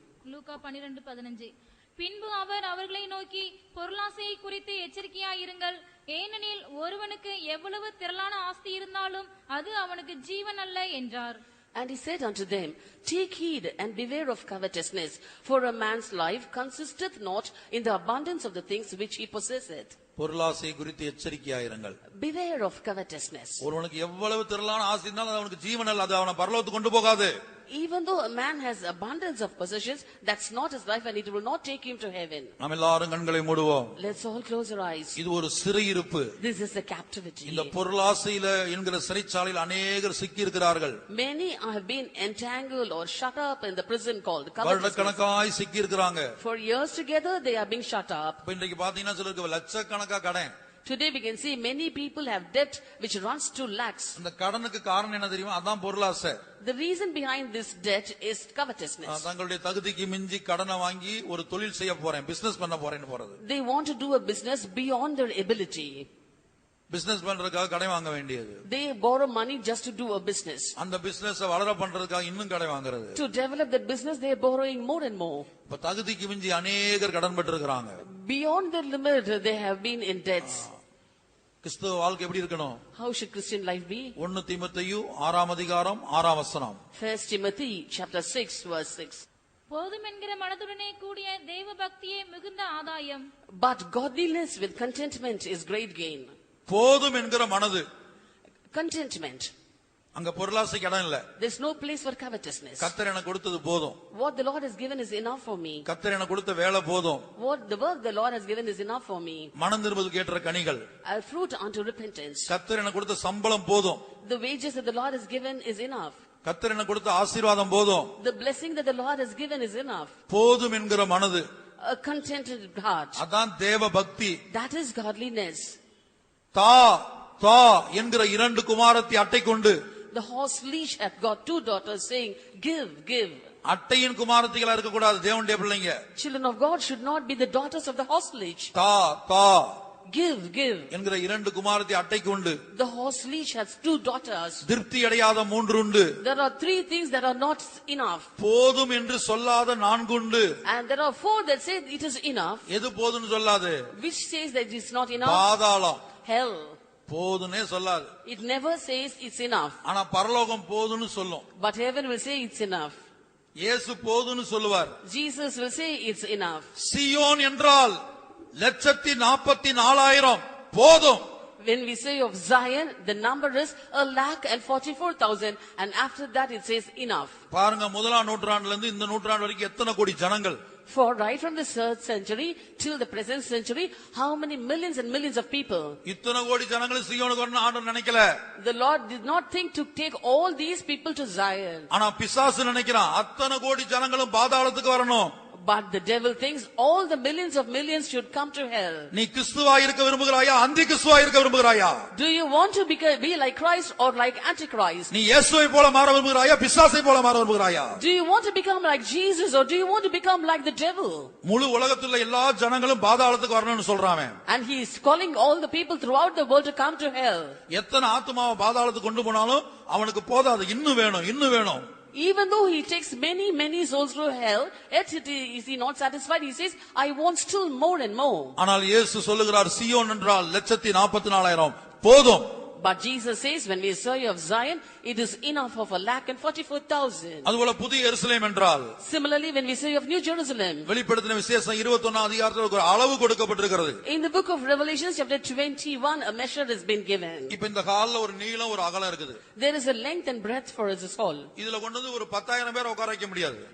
10,000 people cannot be accommodated here. ஒரு கன்வென்ஷன் நடத்தி 10,000 பேரை கொண்டு இதுல உட்கார வைக்க முடியுமா? இருமுடி கன்வென்ஷன் இதுல நடத்த முடியுமா? Can we conduct a convention where 10,000 people will be coming in like a convention in Irumbalur here? இருமுடியில் ஹால்ல எவ்வளவு பேர் கூடுறாங்கன்னு போய் பாருங்க. You see how many people gathered in the Irumbalur hall. இந்த ஹால் நீளம் அகலம் எவ்வளவோ அதுதான் அவ்வளவுதான் ஜனங்க இதுல இருக்க முடியும். And according to the length and breadth of this hall, so much people can be accommodated. அதுபோல புதிய எருசலேமுக்கு நீளம் அகலம் கொடுக்கப்பட்டிருக்கிறது. Similarly, the length and breadth of New Jerusalem has been given. வெளிப்படுத்தல் 21 அதிகாரம். Revelation chapter 21. அது எத்தனை ஸ்தாதி அளவா இருந்தது? And how many furlongs? 16. Verse 16. அந்த நகரம் சதுரமாயிருந்தது, அதன் அகலமும் நீளமும் சமமாயிருந்தது. அவன் அந்த கோலினால் நகரத்தை அளந்தான், அது 12,000 ஸ்தாதி அளவாயிருந்தது. அதன் நீளமும் அகலமும் உயரமும் சமமாயிருந்தது. And the city lieth 4 square, and the length is as large as the breadth. And he measured the city with the reed, 12,000 furlongs. The length and the breadth and the height of it are equal. ஆகவே எருசலேமுக்கு குறிக்கப்பட்ட ஜனங்கள் தான். Therefore, even for Jerusalem, only a limited amount of people. ஆனா நரகத்துக்கு ஏராளமான ஜனங்கள். But a large group for hell. பாதாளம் தான் போதும் என்று சொல்லாத பாதாளம். Hell never says it's enough. ஆகவே அருமையானவர்களே, அந்த விக்கிரக ஆராதனையை விட்டு நான் வெளியே வருவோம். So dearly beloved, let us come out of the covetousness. நான் விக்கிரக ஆராதனையை ஒரு கோணத்தில் சொன்னேன். I told you about covetousness in one angle. மற்றொரு கோணத்தில் மாலை கூட்டத்தில் பார்க்கலாம். This evening meeting we shall see that in the other angle. இப்ப நம்ம கண்களை மூடுவோம். Now let's close our eyes. கர்த்தரின் பார்வைக்கு பொல்லாப்பானதை செய்தபோது அவர்கள் சிறையிருப்புக்குள்ள கொண்டு போகப்பட்டார்கள். When they did evil in the sight of the Lord, they were taken into captivity. அந்த மூன்று சிறையிருப்பின் அர்த்தத்தை நம்ம இன்னும் தியானிக்கவே இல்லை. Now we haven't yet meditated about the meanings of the three captivities. மீதியானியுடைய சிறையிருப்புனா என்ன? What do we mean by the Midianite captivity? பெலிஸ்தியருடைய சிறையிருப்புனா என்ன? What we mean by the Philistine captivity? Ammon புத்திரருடைய சிறையிருப்புனா என்ன? What we mean by the captivity of the children of Ammon? அதை இனி வரக்கூடிய நாட்களில் தியானிப்போம். In days to come we shall meditate. இப்ப பொதுவான ஒரு காரியத்தை நம்ம தியானித்தோம். Generally we meditated about one point. கர்த்தரின் பார்வைக்கு பொல்லாப்பானதை செய்த ராஜாக்கள். The kings who did evil in the sight of the Lord. இஸ்ரவேலின் ராஜாக்கள், யூத ராஜாக்கள். The kings of Israel and the kings of Judah. அவங்க மாத்திரமல்ல, Not only them. நாம் ஒவ்வொருவரும் பிதாவாகிய தேவனுக்கு முன்பாக ராஜாக்களாக இருக்கிறோம். Every one of us are kings before God and the Father. நமக்குள்ள அந்த விக்கிரக ஆராதனையின் பாவம் இருக்கிறது. The sin of idolatry is found in us. பொருளாசை, Covetousness, பணத்தின் மேல் ஆசை, a love of money, ஸ்தானத்தின் மேல் ஆசை, love over positions, பதவியின் மேல் ஆசை. love over discipline. யூதாஸ் காரியத்தில் ஜீவியத்தில் வந்தது போல பொருளாசை நம்முடைய ஜீவியத்தில் வரக்கூடாது. And covetousness which came in the life of Judas Iscariot should not come into our lives. நாம் குறிக்கப்பட்ட எந்த இடத்துக்கும் சொந்தமானவர்கள் அல்ல. We do not belong to any particular place. நாம் இந்த உலகத்திலே பரதேசிகளாக இருக்கிறோம். We are pilgrims in this world. கூடார வாசிகளாக இருக்கிறோம். We are tent dwellers. அந்த வெளிப்படுத்தலோடு ஜீவிப்போமாக. Let us live with that revelation. ஆகவே இந்த விக்கிரக ஆராதனை, Therefore this covetousness, அந்த ராஜாக்களுக்குள்ளே காணப்பட்ட விக்கிரக ஆராதனை, that idolatry found in kings, தாழ்விலிருந்து கர்த்தர் உயர்த்தினார். the Lord lifted them from a low estate. குப்பையிலிருந்து தூக்கி எடுத்தார். He took them up from the dust. நாம் ஒவ்வொருவரும் நம்முடைய அழைப்பை நினைவு கூறுவோமாக. Let every one of us remember our calling. தேவன் நம்முடைய கரத்தை பிடித்த நாளை நினைவு கூறுவோமாக. Let us remember the day the Lord took hold of our hand. எந்த இடத்திலிருந்து கர்த்தர் நம்மை தூக்கி எடுத்தார்? From which place did the Lord lift us? அதை நினைவு கூறுவோம். Let us remember. இன்றைக்கு நம்முடைய ஜீவியம் எப்படி இருக்கிறது? Today how is our life? விக்கிரக ஆராதனை வேண்டாம். We don't need idolatry. தேவனுக்கு துரோகம் செய்ய வேண்டாம். Do not be treacherous with the Lord. கர்த்தருக்கு உண்மையாக இருக்க கர்த்தருடைய கிருபையை பெற்றுக்கொள்வோம். Receive the graces of the Lord to be faithful to the Lord. இந்த பொருளாசை ஒரு சிறையிருப்பு. This covetousness is a captivity. இது ஒரு விக்கிரக ஆராதனை. This is idolatry. இது கர்த்தருடைய பார்வைக்கு பொல்லாப்பானது. This is evil in the sight of the Lord. கர்த்தாவே, O Lord, எங்கள் சிறையிருப்பை திருப்போம். turn again our captivity. எங்கள் சிறையிருப்பை மறுபடியும் திருப்போம். Turn again our captivity. தெற்கத்தி வெள்ளங்களை திருப்புவது போல As the streams of the south. எங்கள் சிறையிருப்பை மறுபடியும் திருப்போம். Turn again our captivity. 5 நிமிடம் Just 5 more minutes. தேவ சமூகத்திலே கூக்குரலிடுவோமாக. Let us cry aloud in God's presence. இந்த சிறையிருப்பிலிருந்து வெளியே வர வேண்டும் என்று தவிப்போமாக. Let us groan that we should come out of this captivity. இந்த சிறையிருப்பிலிருந்து வெளியே கர்த்தருடைய முறையிடுவோமாக. Let us complain so that the Lord brings us out of this captivity. பெருமூச்சு விடுவோமாக. Let us sigh. ஆமென். அப்பா, அப்பா, பாவியாய் என் மேல் கிருபையாயிரும் ஆண்டவரே, இந்த சிறையிருப்பை திருப்போம். Turn away this captivity. இந்த சிறையிருப்பை திருப்போம். Turn away this captivity. தெற்கத்திய வெள்ளங்களை திருப்புவது போல As the streams of the south. எங்கள் சிறையிருப்பை, என் சிறையிருப்பை மறுபடியும் திருப்பும் ஆண்டவரே. Turn again my captivity, O Lord. மறுபடியும் திருப்பும் கர்த்தாவே. Turn again, O Lord. உங்களை குறித்து நீங்க அறிக்கையிட்டுக் கொள்ளுங்க. Everybody should confess yourselves.